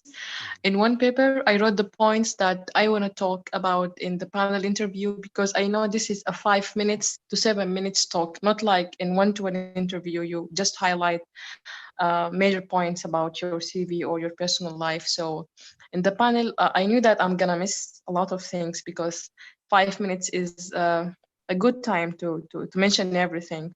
So I just like mention hobbies, family, internal medicine, US experience, research, MSU, teaching, so I can remember what I'm gonna say, and they wouldn't know that you are looking into paper or something. And the second paper, the questions you want to ask to the resident, to the PD, and to the faculty. So I wrote and try to, as I think Sumi said this before, try not to ask questions that are already answered in the website or in the video they sent. So I write like 3 questions, 4 or 5 questions to the residents, because they have a lot of time there to chat with them. 2 questions for the PD and 2 questions for the faculty. So this was really helpful. I advise everyone to do this. Thank you for the help. Agree. I'm glad that it helped you. And if any of you wants to use the same trick, maybe it will help you guys. Go ahead, Dalia. It's definitely a really good tip, and I'll use it. I just want to ask about. I want to ask you, Dr. Nader, about the fellowship. So, how would I answer that? Like, should I say that it's on July? We finish on July? You or- answer the correct answer. Yeah, the plan is to prepare you for the residency. So it's gonna be from July to end of June. Hopefully by July you will be ready for the program, residency program. So, and it's kind of, the goal is to finish your project before you finish the July, and all of you already submitted some projects, so you are meeting the criteria. So it's not gonna hang around like after you start the residency. So you did answer the right way. All right. Another question is that I'm sorry, which one was accepted? which project? You said the common receptor or the ICU? The Lubaba, which one? Yeah. It's the effect of COVID-19 on depression and medication use. Oh, okay. Yours. Okay. Thank you. Yeah. Hopefully we will hear about the other soon.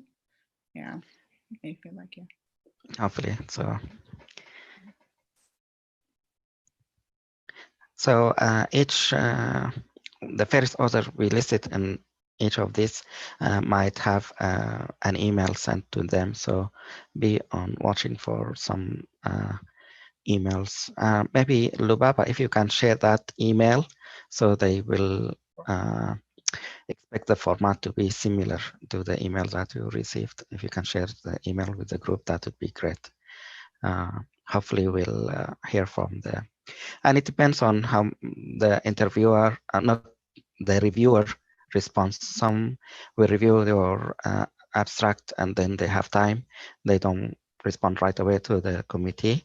Some will review and find it interesting. They respond right away to the committee, and then the committee will send the response to you guys. So we may hear soon, maybe days or weeks until we figured out we have been accepted or not.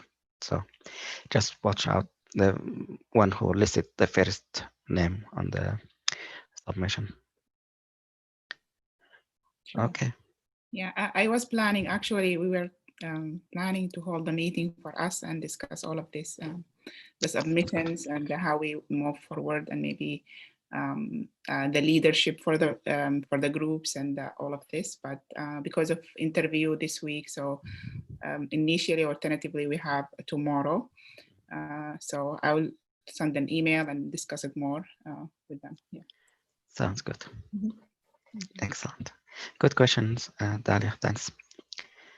Anything else? Any other questions or any sharing points? Mulham, we missed you last week. Did you have interview the week before? Yeah, I did. And thank you, Dr. Nader, for that. And I'm sorry about not being there last week. That's all right. That's okay. First, I would like to congratulate Rawa for her interview, and thank you for sharing your informations, and wish you all the best. I did have an interview, but let me first open the, oh yeah, Assalamu alaikum. Alaikum salam. Good. Yeah, I did have an interview last week. Alhamdulillah, it went well, a bit more than usual. It was 6 hours interview, 6 interviewers. Every one of them was about 20 minutes, less gaps. So by the end, I was like mentally tired, fatigued. But alhamdulillah, it went well because of the practice. Every day, I think I did about 2 hours, and I kept increasing the amount of hours based on the days coming to the interview. I think this is important. You're getting ready regardless of how much you're tired during the interview. You prepared already days before that. And I practiced with 3 or 4 different partners, so everyone provided me different views based on different points, body language and everything. So I think that's good. The main point here, I think, in the interview is the first time I tried a joke. It was a bit risky, but I tried it with different partners, and all they said, the joke is good. You can use it. The first time I used this joke, it was during the informal meeting. It went well. They laughed with the residents, and they recalled, even when I sent them an email, they remembered me based on the joke. So I used the same joke during the practice and made it to the tell me about yourself. The reason I left it there because I felt that sometimes some of them, they'll be bored based on how much I'm speaking. So I leave it at the end. They start laughing. I was like, oh, that's funny. And then they would ask more about the joke. So this is the Obama joke, which is based on my last name, which is Ombada. In America, everyone here says, what is your name? I was like, Mulham Ombada. They're like, okay. So Obama, right? No.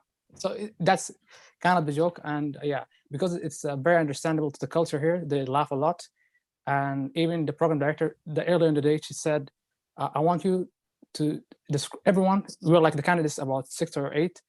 And she said, everyone, please introduce yourself, and a funny joke and a question. Now, I think, and I've seen that she wrote everything. She said, the funny fact about you is something unique that I will use it for the future.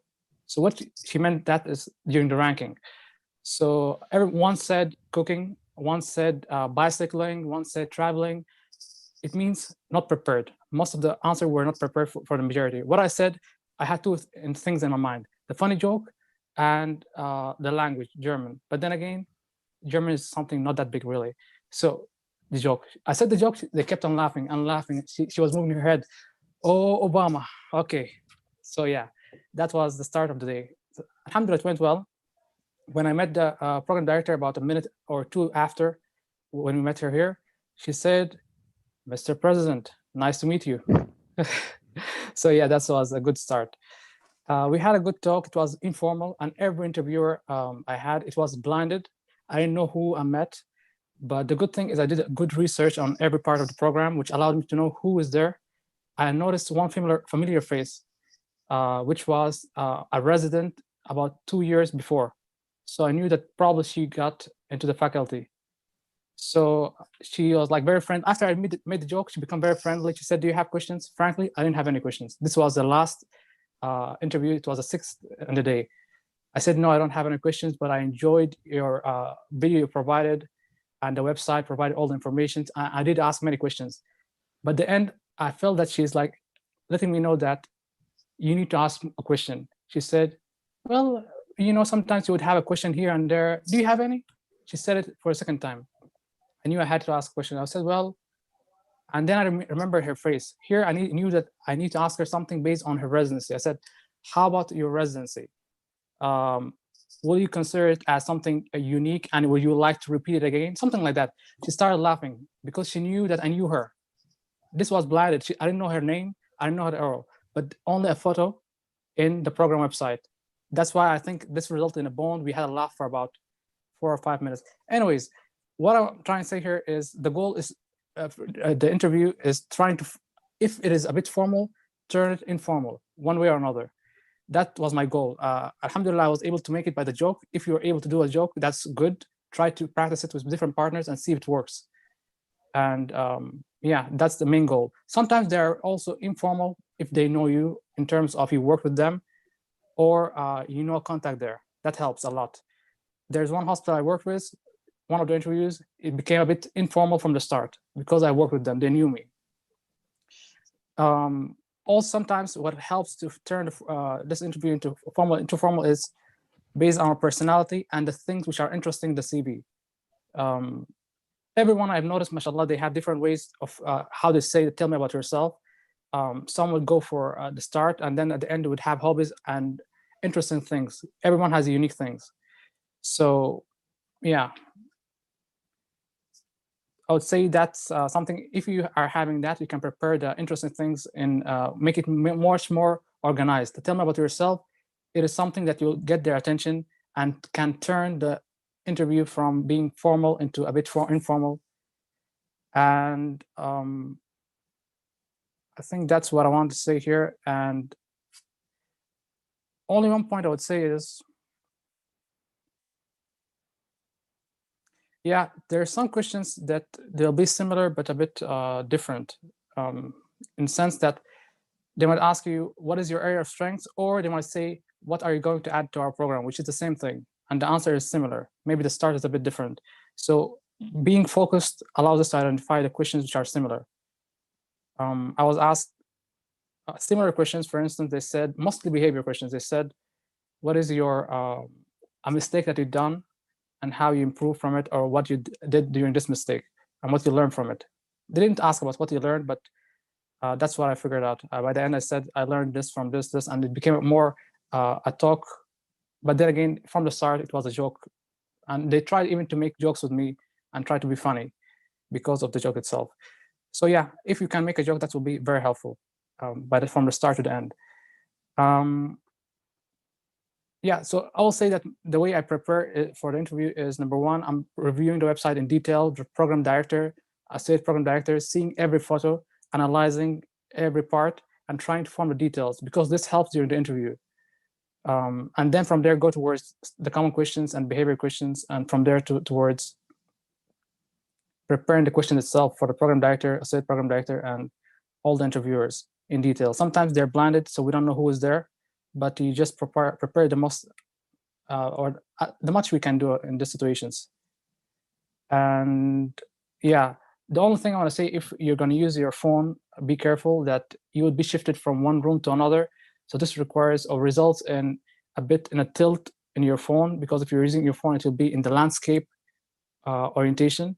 So you need to just fix it every time you're moved from one room to another. That's the only bad thing about using the phone. Yeah, but then again, the quality is good. I think right now I'm using the phone. I'm just adding the brightness there or the lamp there, and that's it. And it's working well. Other than that, yeah, I don't have anything to add. Please, if you have any questions, please ask me, and good luck, everyone.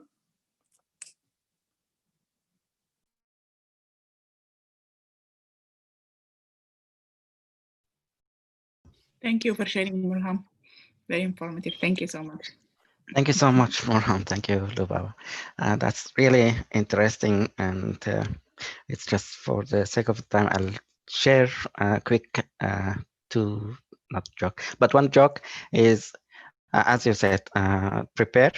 And if they ask you a question, and in the joke they say in the past, if they ask you about the internal policy of something, and you already prepare for the external policies, and you say, before we go into the internal policy, let's talk about whatever you are ready. One thing happened to me when I was, I had similar situation like Roa. I have a notice within a week. I have to report to New Jersey for interview, so I didn't have time to prepare well. But the program director, when I talked to him in the interview, I noticed he is a funny guy. So when he asked me a difficult question, or one of the other faculty asked me, I will try to use the American kind of, not really joke, but the way I handle stuff. I remember I answered one question is, I have been there. I know that, something like that. So for instance, Dalia, they asked about difficult situation. I don't remember what they asked me, but I used their American way of handling things in a joke way, not telling the joke, but my way of thinking is to make it friendly, and I know what I'm doing, something like that. So thank you, Monham, for sharing, and Mr. President, thanks. Anything else, guys? You want to ask Mulham, or you want to share a comment? Good luck, by the way. Thank you, Mulham, and thank you also Dalia and Ruak. Good luck for all of you guys, and thank you for the great tips. And I believe that's a great fact that's working for you, Mulham, that your last name is similar to Obama. So that's something you got it working for you. And thank you, everybody, and wish you best and best of luck.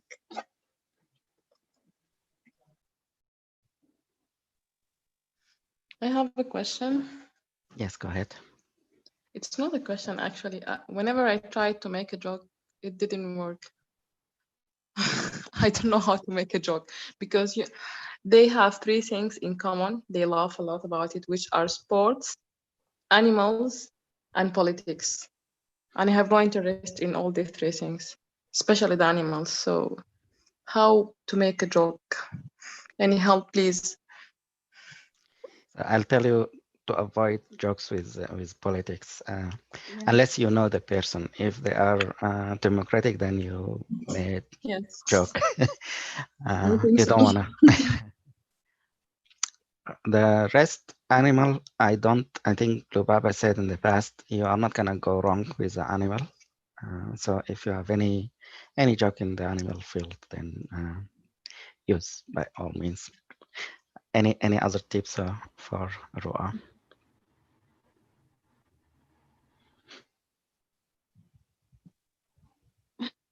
I don't know, but for me, like I like to eat. I like food, and I have a appetite. So whenever I talk, like if someone asks me, tell me three things that I can remember you with, or something like that, I tell that, okay, I'm optimistic, or anything professional, like hard worker, and I am someone who like always to try new recipe and like to eat. And I say like, can't you tell from those cheeks? And they usually laugh. So even not for the residency interviews, I mean, usually I like that. I even like to tell that I like food and I have a chubby cheek. So you can just find something that will make you memorable and maybe noticeable on your personality or your character. Okay, thank you, Rayan. That's a good one, Rayan. Stolen. I have a choppy cheek too. Thank you.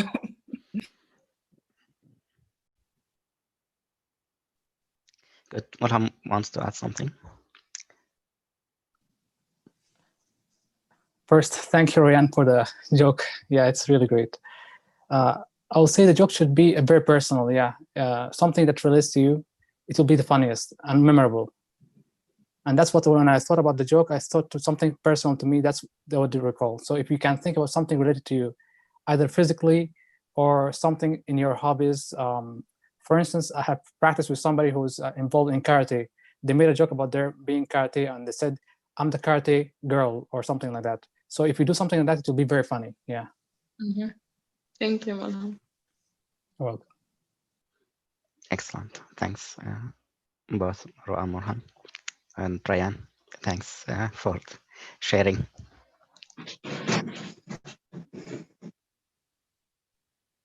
Any other jokes to share? I mean, any other tips?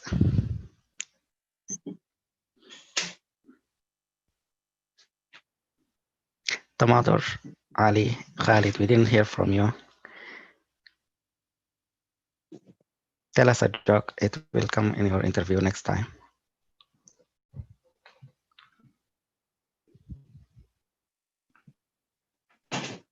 Roa, you want to add something? Sorry. Or ask question? No, I was just listening. That's okay. All right. Anyone else wants to share or add some comments or tips or ask questions? I wish you all the best, guys.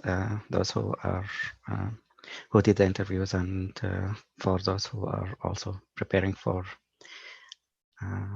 coming interviews. Good luck.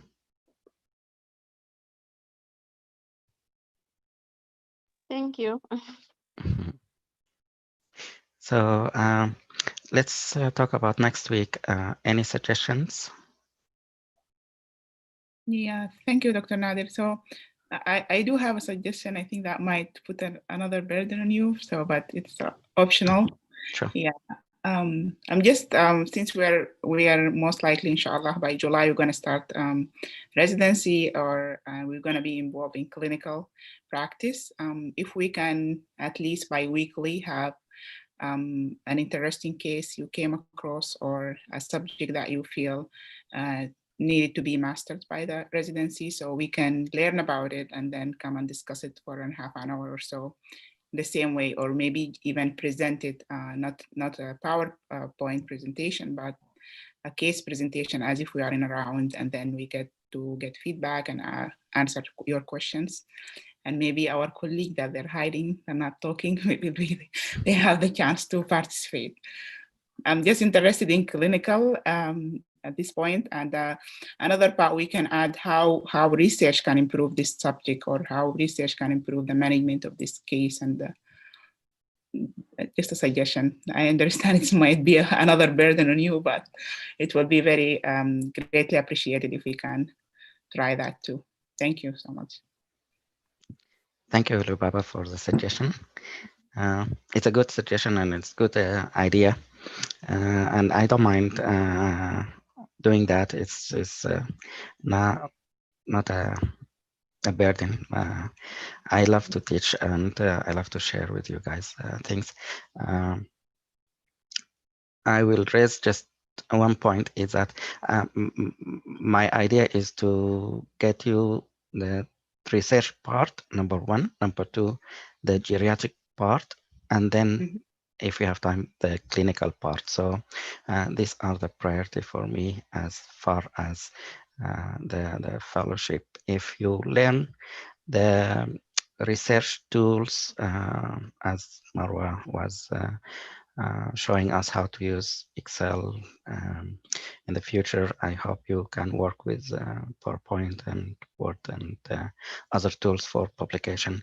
That my first goal. If you get that, I think we have successfully finished the first day of this program and reached the goal. The second part, which is the focus of the fellowship, is I want you to learn about geriatric. And if you, each one of you, work on one assignment that I asked you last couple of weeks to do, it's a slide presentation. You already have the slides ready, and I want you to practice. Maybe you learn something about it, extra points if you want to review some of other materials, recent materials on the topic, and then try to present that. So this will be a learning education opportunity for you to know about the topic, and then you're going to teach the rest about the topic about geriatric. And we have some geriatric, we call it syndromes, that are common.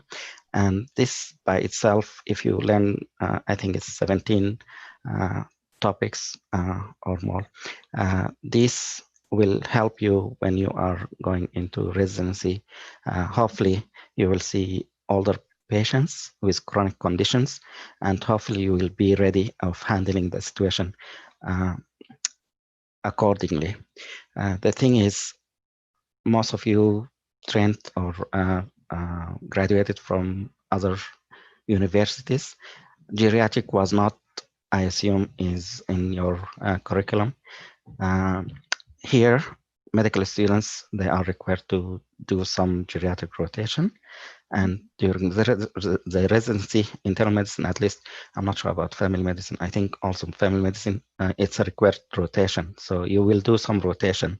So if you are prepared, you will be on the same level like medical student graduates from here. So if you reach that level of background about geriatric, you will handle things differently than you have been before that. So I hope that will help you. So this is the second goal of the fellowship. The focus on that also is not only for you as a person when you are doing your residency. I think it will help you down the road. You're gonna see a lot of older patients, a lot of combined or comorbid conditions, chronic in your patients. So if you know how to, it will be like the skill, you can apply that. But more importantly, for the future, I think the US, we know the population is getting older. The more older population we have, the more the need is for either geriatric physicians or geriatric trained physicians. So your CV will be more in need if you go anywhere when you say, I have this training, and actually you know what you are doing with this population. I think you will help the population in the area wherever you are. And I hope that will be helpful to the community where you are going to practice. So these are the two things that I want you to like take home message or the objective. The third part, which is I don't want to be priority, is the clinical aspect of it. We can do that as an extra bonus for you guys, and I'm willing to do that. If it's it's not the time of the COVID, maybe it will be like an external rotation, or externship. You can observe, you can round with me, and then we can discuss patients or cases. That would be helpful, but in this setting, it will be difficult. But your suggestion of discussing a case, I think it will be a good thing if the group, all of you, agree to discuss and select a day that work for most of you. I know some of you might be busy or timing might not be a good thing for all. But if during the weekdays or maybe Sundays, you want to pick a time that works for most of you, and then it will be a matter of organization of let's select common cases or unique cases or important cases, and then prioritize that. And then each week or each meeting during this clinical setting, we can set it as a round discussion. It will be a good opportunity for the presenter and for the whole group to discuss and learn about the case. So I think it's a good option if you all agree and come up with a plan what kind of days you want to do that. That would be great, and then we can work on that, and I'll be happy to help with that and moderate that and help you as far as answering question what we do and how we do it. Does that go along with your suggestion? Yes, actually, thank you so much. We appreciate it a lot. You're and welcome. yeah, to your point, yeah, it doesn't have to be like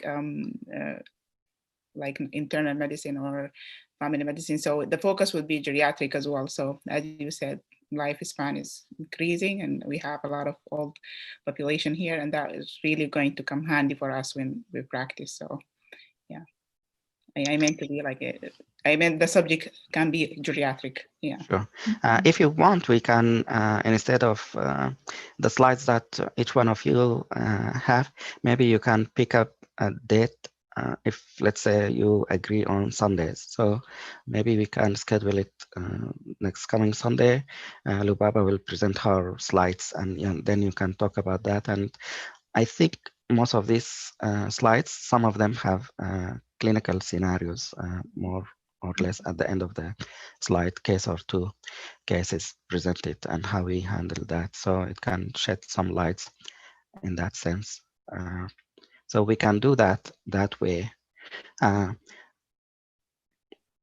other way I thought about it is you do it on your own. Let's say, Lubaba, you are talking about depression and your slides are about depression. So maybe the way I wanted you to do it in the past is I want you to work on adding some information if you have time. If you don't, just go over the slides that you have and then practice on presenting it with the way we told you about, like using the coach, and try to use maybe Zoom, same like now we are doing, and record that and then review what you did right, what did you do wrong, and then redo it again, and then redo it again. And if you are satisfied, then submit it back, and then the group will look at it and they will learn from it. This is the goal. And also they may give you a feedback of, oh, you did this and I found this, or I think this might be. So they can give you a critique or feedback, or maybe they can add something, or at least they can learn from you about that topic or that certain things. So these are the two ways to do it. If you prefer, guys, to do it yourself, put it in a video, and then by the end, like by Christmas time, everyone will be done with that task, and then everyone will be able to view the rest of the slides or the shows or the presentation, and then you can comment on it, and come January, you will be ready. I have come across most of the geriatric syndrome or topics that come that one way. If you prefer, the other way is to set time, let's say Sundays, 1 hour for each topic, and then you can schedule a list of who will present when, and then go that route. So it's up to you guys, whichever works for you. Thank you so much for providing us the opportunity, and I think so maybe we can discuss that with our colleague in our meeting and come up with a plan that works for all. Thank you so much for giving us the option. You're welcome, but thank you for the suggestion. I think it's an important thing to know about the clinical also. Yeah, thanks. Thank you. Any other suggestions or any other comments? Yeah. I have a suggestion. Sure. That is, if other colleagues are okay with that, whoever have a published research, um, just please tell us in 10 minutes, maybe bi-weekly, if not weekly, about your research and what did you find. I mean, even if it is a literature review, it will just increase on our knowledge. Like my latest publication was about autism and the gut microbiota. But I mean, if you guys are interested, I can just tell you in 10 minutes what the relationship between those and what did we found. And yeah, so just let me know. I think it's a good idea also. So why don't you, if you volunteer for next week, if you don't mind, maybe 10, 15 minutes, you present your work or what you are doing. And in fact, one of other project, I told you there are many, is about microbiome or also gut bacteria along with dementia. So some people are trying to study that here at MSU. So there's some group working on this topic. So it might be a nice to see on two ends, the geriatric population, how the gut microbe flora affect them, and early in the childhood, like that would be great if you want to present. And in the future also, if anyone wants to present about some of the topics that or articles or publication that you did, maybe you can just let us know and then we can discuss. It shouldn't be a long time-taking kind of presentation. It's just highlights and maybe 10-15 minutes. Thank you. Are you ready, Rayan, for next week? Yeah, sure, that's fine. Okay. Thank you. Any other suggestion or anything else you want to share, guys, or you want to discuss?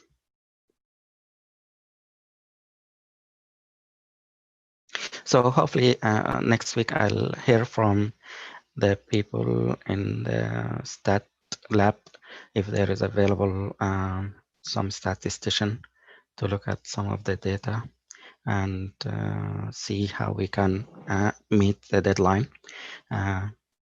Perhaps one part also we can talk about statistic at that time if we have time to discuss. I don't want to take much of your time, guys. I know you have other things to do, but any other suggestion, any other points, tips, comments? Thank you, Dalia and Ali, for your feedback, your reflection, and they have some good suggestions and feedback, so we'll try to incorporate that also. Thank you. Thank you, Doctor. Yeah. Actually, I have a question, Dr. Nader. Sure. So while waiting for a statistician, what can we do just to meet our deadline for the mean week or next week? If any of you have some experience with doing some statistics, then maybe we can see what kind of tools we can use and analyze the data and see how we can come to some results and discussion about that. If most of you and didn't work with statistic kind of, it might be a little bit difficult to, unless you want to learn, and then I think there are some videos about some of the basics of the statistics also in the app. If you want to look at that, maybe that's a best way to come to, if we know what exactly we are doing, and maybe we can do some analysis ourselves. Excel can have the capability of doing some of the basics of the analysis. So maybe you can learn about Excel, how we can do some analysis using it. It doesn't have the whole functionality of other statistical program like SPSS or STAT or other software. So maybe we can just learn, and while we are waiting about using Excel, or maybe other videos about the basics of SPSS analysis, and see how people are doing that. You can search the internet, or you can use the app. It will give you just a basic idea. To that point also, I want to share with you that we have some funding for purchasing some programs like SPSS, but the university, the progressive or the steps to do that kind of, each time we have some hurdle or some block that we need to come across. One thing so it's kind of the horse and the carrot. I want you to get an ID or a student, not student, but somewhere you are affiliated with the MSU, you have an email, for instance, we call it net ID. So you have your own institute ID. The problem with that, they say, is you are not students, because if you are a student, you go through the student admission. So we'll accept you as a student. So it's kind of a different process. You are graduate, right? So the other option is to hire you as a faculty or staff. And we have some questions about that. So they can, because we cannot hire you online, like you are virtual. In the past, this is the first time we did all online things. So they don't know the right answer.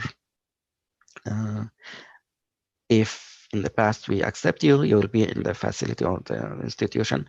You can work in the lab, or you can round, or so you will be physically hired by the MSU as a staff or as a, but to do it online, it's kind of questionable. They don't know the answer for that. To complicate things, some of you are in the US, some outside. So how do you do that?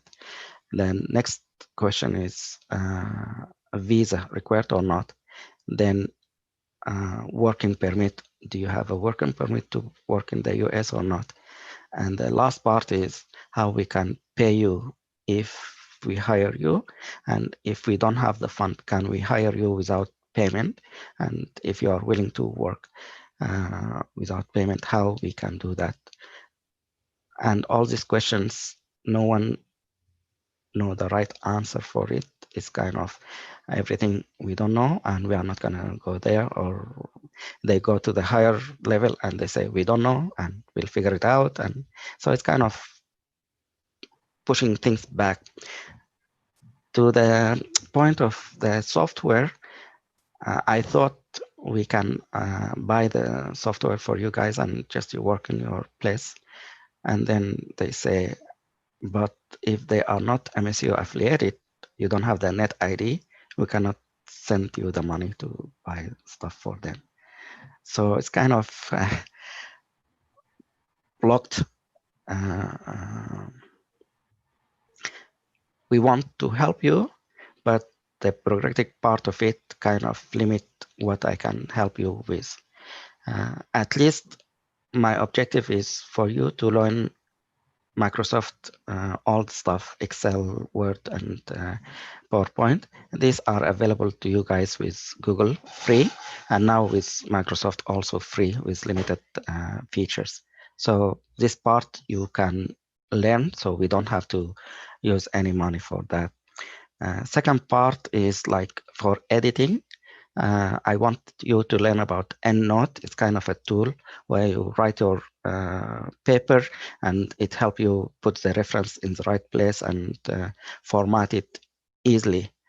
It's not a required thing, but it's a helpful tool. If you know how to use it, it will be easier when you are applying this, like writing papers in the future.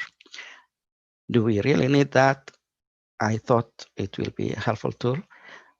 There are other tools online for free that you can use, and it can do the same job. And actually, I try to use one of them for my own work. So maybe that's also another option. It's free, and you can learn about it and use it in your things. The last part is a statistic, and I can't figure this out, how we can get you a software that's you can work on, unless it's just videos tutorial and you try to think about it and learn it like just virtually, but you don't have capability of doing it actually. The way to do it, maybe if in a group meeting like this, I will have the software, then we can work on the data together, and then I can show you. In that way, you will see how the software is working and how you can use it in the future. If you join some academic program, then you will have basics, at least knowledge about how to use the software. But ideally, I want you to know it and practice on it. But that's a limitation. So hopefully we can figure things out later. I just want to update you on this and know what exactly. I thought things going well. The idea is I submitted proposal for one funding resource source, and then they accepted that and they funded that. So we have the money. The steps to do that is kind of the dean, current dean said, go ahead, but it's just how we can do things according to the policy here. And this is the first situation, first program that's like virtually, totally virtually. So, any questions? I would like just to comment about the hiring process. I don't know if my idea is right or wrong, but what if Thank you, Dr. Nadi. Okay, go ahead, Rayan. Oh yeah, but what if the institute hire us as a volunteer? Because I am a volunteer in the hospital here, and I have a username and everything, and they can assign a training for me, and I can take it virtually and send and just sign at the end of the training that I watch all the videos, and I send it back always to them. So they don't have to pay to me because I'm volunteered actually, but I have all the things that other employee has, from like username or email or something like that. And I know many institutes has research volunteer who have those kind of things like ID and badge. I don't know if that's ID or and if it's Yeah, thank you. And I raised this point, and it's a good idea, but still, when I asked them, they said we cannot hire and not pay. If it's only a volunteer, I think you have to be actually here to volunteer, and it will go to volunteer to the hospital, not the MSU. So for the MSU, I think you have two options, either to become a student. So you have to go through the admission office, you select a course and then accept you, and then you pay the fees, and then you take the class or courses. That will by itself, you have to go through that channel. I don't know, the admission open certain times and close certain times, and you select your courses and classes. If we want to go that route, it will take another year. To hire you, we have to pay you, it seems. There is no way to hire you and not pay you, at least for MSU. This is my understanding. So that limits the way we can handle you. I thought it's easier because myself, I did some volunteer work when I was at your shoes in one of the hospital in Boston. So it's easier to say, yeah, I want to help a volunteer. They will just take some, teach you about how you like the basics, and then they give you the badge, the ID, the email, everything, and then they assign you to the hospital where part of the hospital you want to volunteer. But this is MSU and it's teaching institution, so it kind of worked differently. They said no. I raised the question of can we hire them without paying them? They say no. Sorry. Okay, yeah, that's fine. Thanks for the feedback. Thank you for the tips or the points.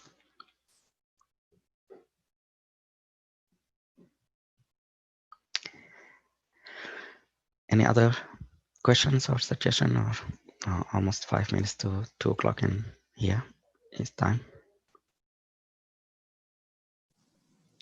I just wanted to say thank you, Dr. Nader, for. Oh, okay, Ra, go, please. No, I can go. I just wanted to thank Dr. Nader for all the things you're trying for us. Really, we learned a lot and we're still learning. So if it works well, it will be great. If not, we're still learning. Alhamdulillah. Thank you for all the things that you're doing. This is a great platform here. Thank you. You're welcome. We work together, so we work as a team. So I would like to thank you all also. Hopefully it will be helpful to you, and hopefully you secure a residence spot.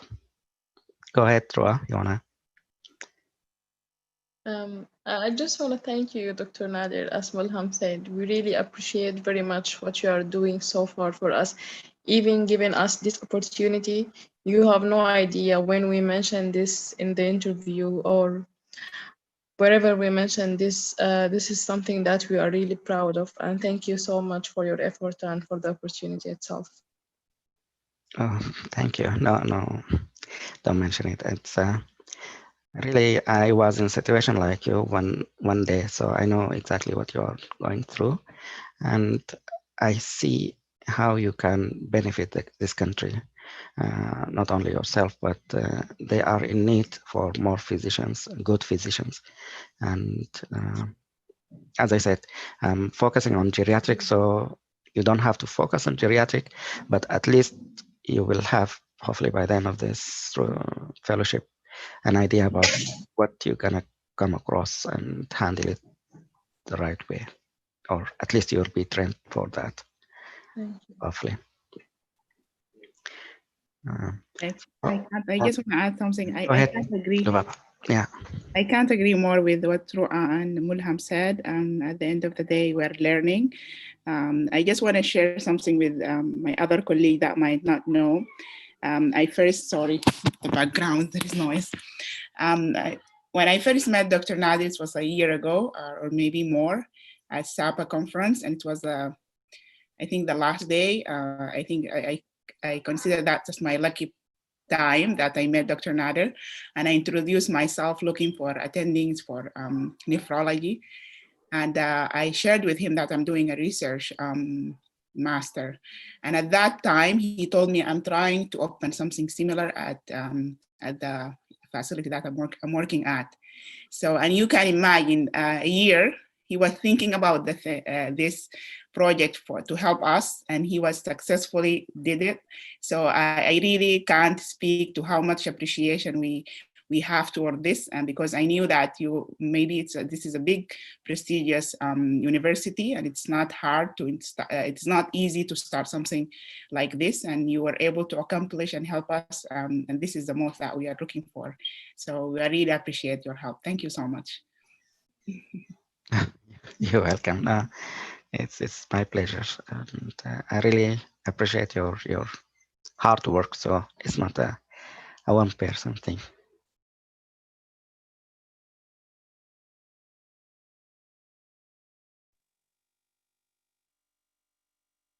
I would like to thank you, Dr. Nadir, too, for your efforts. And I would like to know what do you think about the future of this fellowship? And they have also a suggestion if we, as we are the first batch for this fellowship, if we could help in like making the curriculum for the next year, or like just maybe discuss what do we think, like in a meeting or in our, or we, if we can meet at a fellow and talk like what do we think the first quarter of the fellowship should be for the next batch, and to collect our thought and make one paper and maybe send it for you. And I don't know if that would be helpful for you or not, but yeah, I think we I personally would like to tell my opinion. Our help in the curriculum for this fellowship. I don't know what about the other fellow feel like. Okay, thank you so much for your point or your comment. I want to share just two things. The day before yesterday, I was teaching some medical students, and I went by the office of the internal medicine residence where I was trained, and I see the photos of the previous colleagues who were chief residents who graduated from the same program as I did. So my first thinking is, how can I reach to this and tell them about this program and see if they can have an input for me or an advice? Because most of them are international students or graduates, and now they are faculty or they are attending somewhere, and I need to see if they have any feedback to improve this kind of fellowship. The second point, I really agree with you. Your input, I really want to have a feedback from you as far as reflection and improvement and how we can do this the right way. So your definitely input during this fellowship and maybe afterwards when you graduate and go into your own busy days, maybe if you can help whatever you can help us in the future and next generation do better. So I think your input is important. And one word you mentioned is paper. My colleague, Dr. Raza Haq, he's interested in research. So whenever we come up with any discussion, he's like, how can we turn this into paper, like publication? So whenever we discuss anything, he's like, okay, he's listening, and all of a sudden he comes up, oh, this can be a very good paper, how we can turn that into publication. And my thinking is by next July, hopefully, maybe sooner, we can write a paper about us, about the situation where we go through as foreign medical graduates, how we can improve that and share with the people here in America that there is a lot of people there with qualification, and they can do something and they can benefit both ways. They can benefit themselves and benefit the communities they are in. So maybe we can write a paper in that sense and publish it. I have a colleague of mine, he graduated from the same medical school back home in Sudan, Jazeera. He's writing about the curriculum in Jazeera actually, and he has successfully published different things about how they did, how we learned in back home and during the school, and compare that to what's going on now. And he every now and then he published something about that, which is great. So we can get something done out of this. On Monday, I'm going to present this fellowship to the department here, the family medicine department. So I'm going to talk about you guys. So I take a permission for you to comment. But my goal is to convince them that this is a great opportunity for the university, because you guys, if you publish That means the names of MSU will raise, because each university is categorized by certain criteria. One of them is how many times they publish. Not only the publication, but how many publications are cited. So if we publish something and people cite that, that will help the university. That one point. But the most important point, and I think that's, sorry, I'm talking too much to you guys, but the most important part is the money talks. If we convince them that by doing fellowship like this, we can get funding, and funding can cover 13 part, this will be a good thing for them, and then they will say, oh yeah, we support you, we will kick out some of the bureaucratic steps, and we will fix your problem and make it work for you guys. And I think that's needs to be put clearly for them, because when I did the research, out of the applicants for ERAS last year, I think 7,000 or 8,000 foreign medical graduates did not secure a matching position. So we have I say it's an army of medical graduates that are spending 1 year just improving yourself. I know you are doing courses, you are doing masters, you are doing something, training, or you are doing step 3. But this for you, it's 1 year as MSU or as other institution can benefit from you, because you have a lot of knowledge or skills or things that you can offer, and then they can benefit from that. It's just how we can make it user friendly for them and get the money for them to support this kind of effort. It's work in progress, so we'll see how it goes. But thank you, everyone, and I wish you all the best. So thank you. Thank you so much. We really appreciate all of your effort. Oh, no problem. And thank you. I would say we're honored to be part of this, and I wish everyone succeeds in their whole like career goals, and hopefully we can be someone who like participate in the community or have a positive impact. And I think this fellowship is like a start for hopefully many good things. Thank you so much. It's my honor. It's yeah. Yes, thank you very much, and your willingness like to give back and touch base with us and try to help us. That's something very like rare these days, and we felt it very genuinely from your side. So thank you very much, Dr. Nader. You're welcome, everyone. Welcome, Azza, and really appreciate your time. And it's not easy for you guys, I know, but hopefully it will help you down the road. Yes, we really thank you, Dr. Nader. It's actually a privilege to be with you and working together as a team. We learned, and we're still learning a lot about it. And your effort is just something that we never deny. Thank you so much, and really appreciate you. Thank you. Thanks, Dalia, and everyone else. You made my head go bigger, but thank you. Any other suggestions or any comments or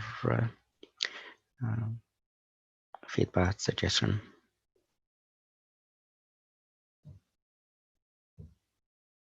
I don't want to keep you guys from other, we call it activity of daily living in older adults. So in your active life, your activity of daily living with your family and other jobs or tasks that you want to do.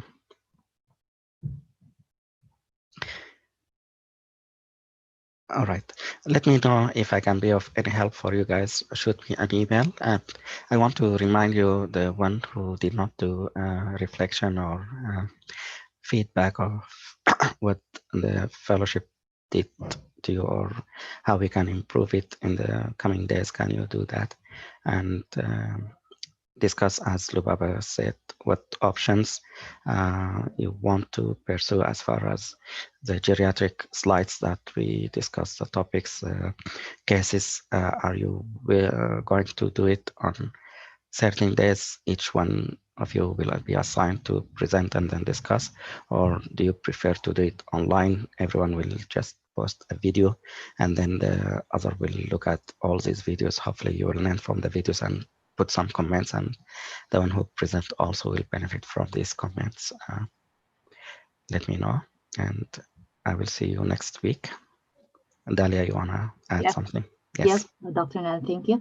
Yeah, I wanted to ask about the effect of COVID pandemic on depression. The poster that Lubaba just received the submission form, like the acceptance form from.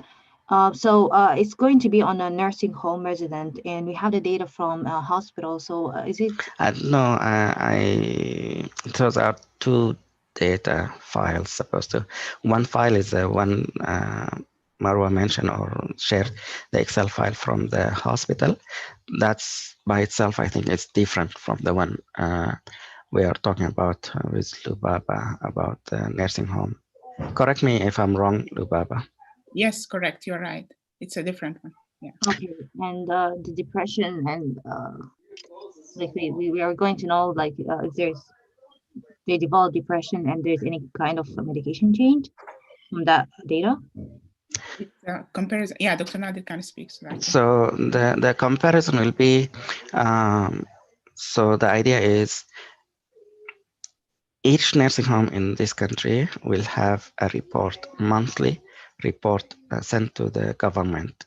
In that report, they will assess the nursing home and they will assign them eventually to a 5-star kind of system.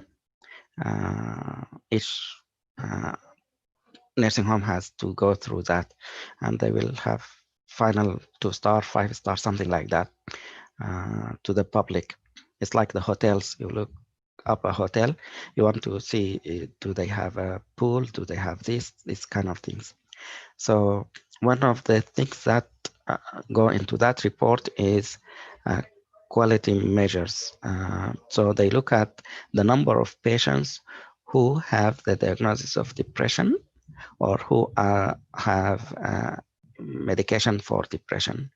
Same way, patients who have falls during this month, patients who have pressure ulcers during this month. So it's kind of setting like 16 or 20 items. Pain is one of them. Psych medication is one other aspect. And in that report, I'm gonna share. It's called Casper report. Let me share it with you. So if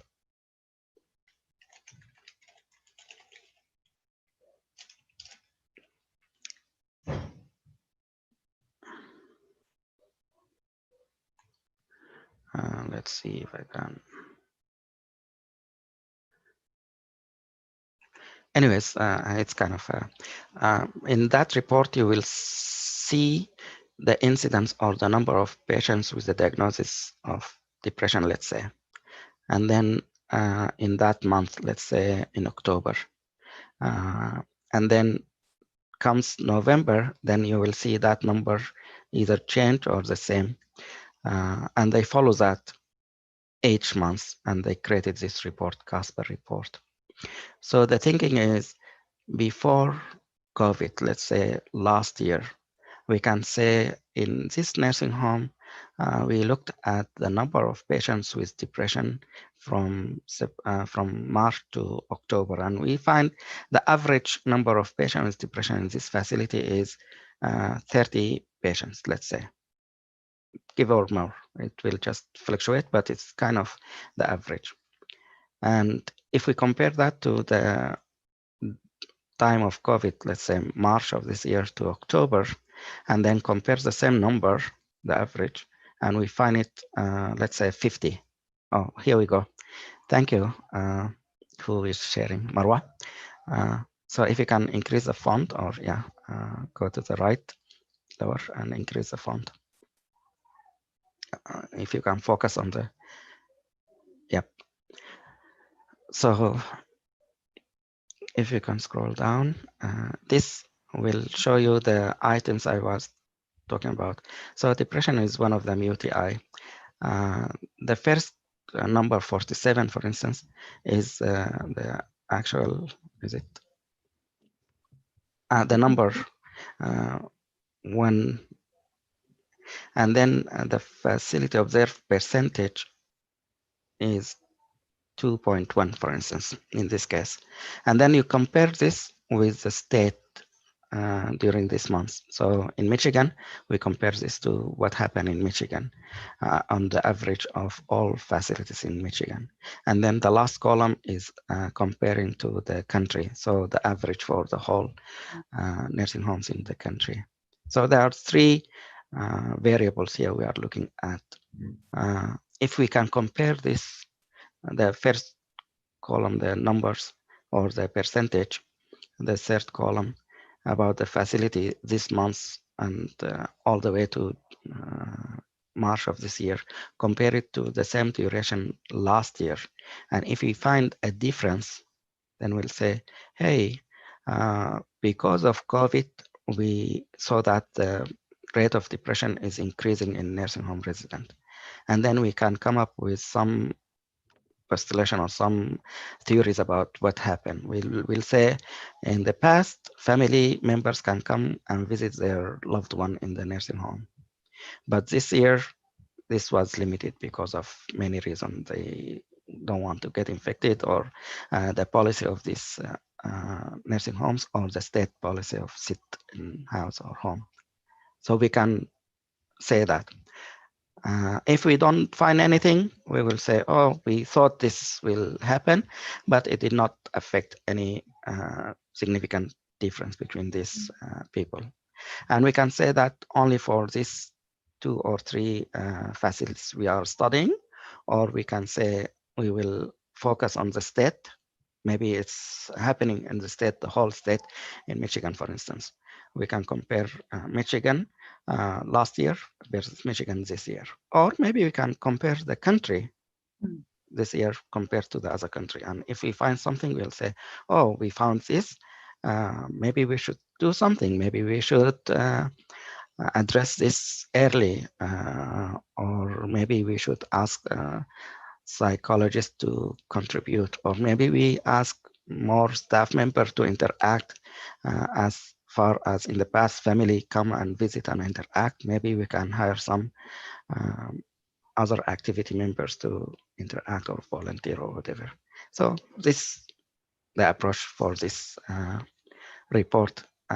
That's for depression, and that goes also for falls, and that goes also for any of the other variables. We can do the same. We can analyze any one of these the same way and see if we find something. We can say, oh, this is what we found, it's significant, and then we can come up with the conclusion and maybe suggestion for the future. And that can be generalized for other people to read and say, oh yeah, I see this, or no, I don't see this. That will be open. I hope I answered your question, Dalia, and thank you, Marwa, for sharing.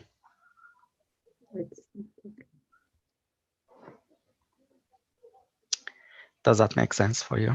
Yes, it did. Thank you. That's a good question. Thank you. And again, thank you, Marwa, for sharing. And Lubaba, hopefully this makes things clear in your mind when we are talking about. Yes, sure. Thank you so much. You're welcome.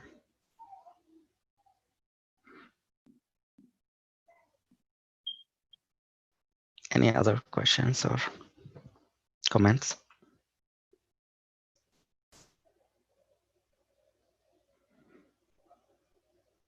So for the nursing home, I think we submitted two abstract, one of them about this and another one. So we'll hear if they have the same acceptance, then we will analyze that data the same way, hopefully. Yeah, I think the other one is the false. The false, yeah, the false. Yeah, valid goes one, valid goes one.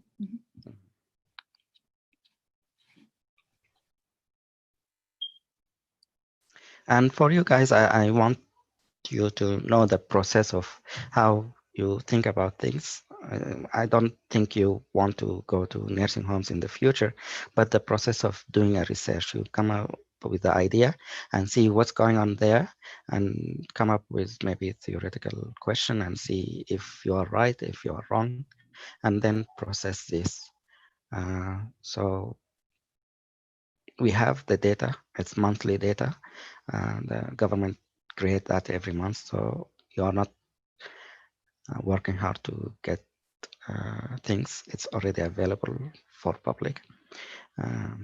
If you want to go deep, you can go that route also. If you want to study each incident, each patient, the way we did with the hospital, we can go inside and in the report, they have details about each resident who had a fall and then the qualities of that patient. Like they go into details of that. For this abstract, I don't think we need to go into details because it's going to be HIPAA protected and we need to go through the IRB approval and it's kind of a long process. I don't think it's going to be beneficial for you to spend the whole time. But for the hospital data, I think it's a good idea that we went through the IRB. And do you have an idea about what the IRB?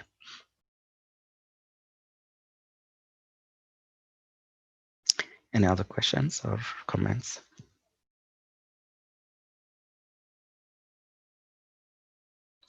So we have the task for Rayan next week, and hopefully we'll hear from you guys and discuss more. And hopefully we'll hear from the statistician and so forth. Thank you. Have a wonderful day and have a wonderful night, Roa and Ali, I think in Sudan. Bye. Have a good day. Thank you all. Thank you. Thank you, Dr. Nader. Have a good night. Have a good night. Bye. Bye. Say Thank you. bye. Bye. Lovely. Yes, Bye. bye, Oh, everyone. Cute, mashallah. Bye. Mashallah. how old? MashaAllah.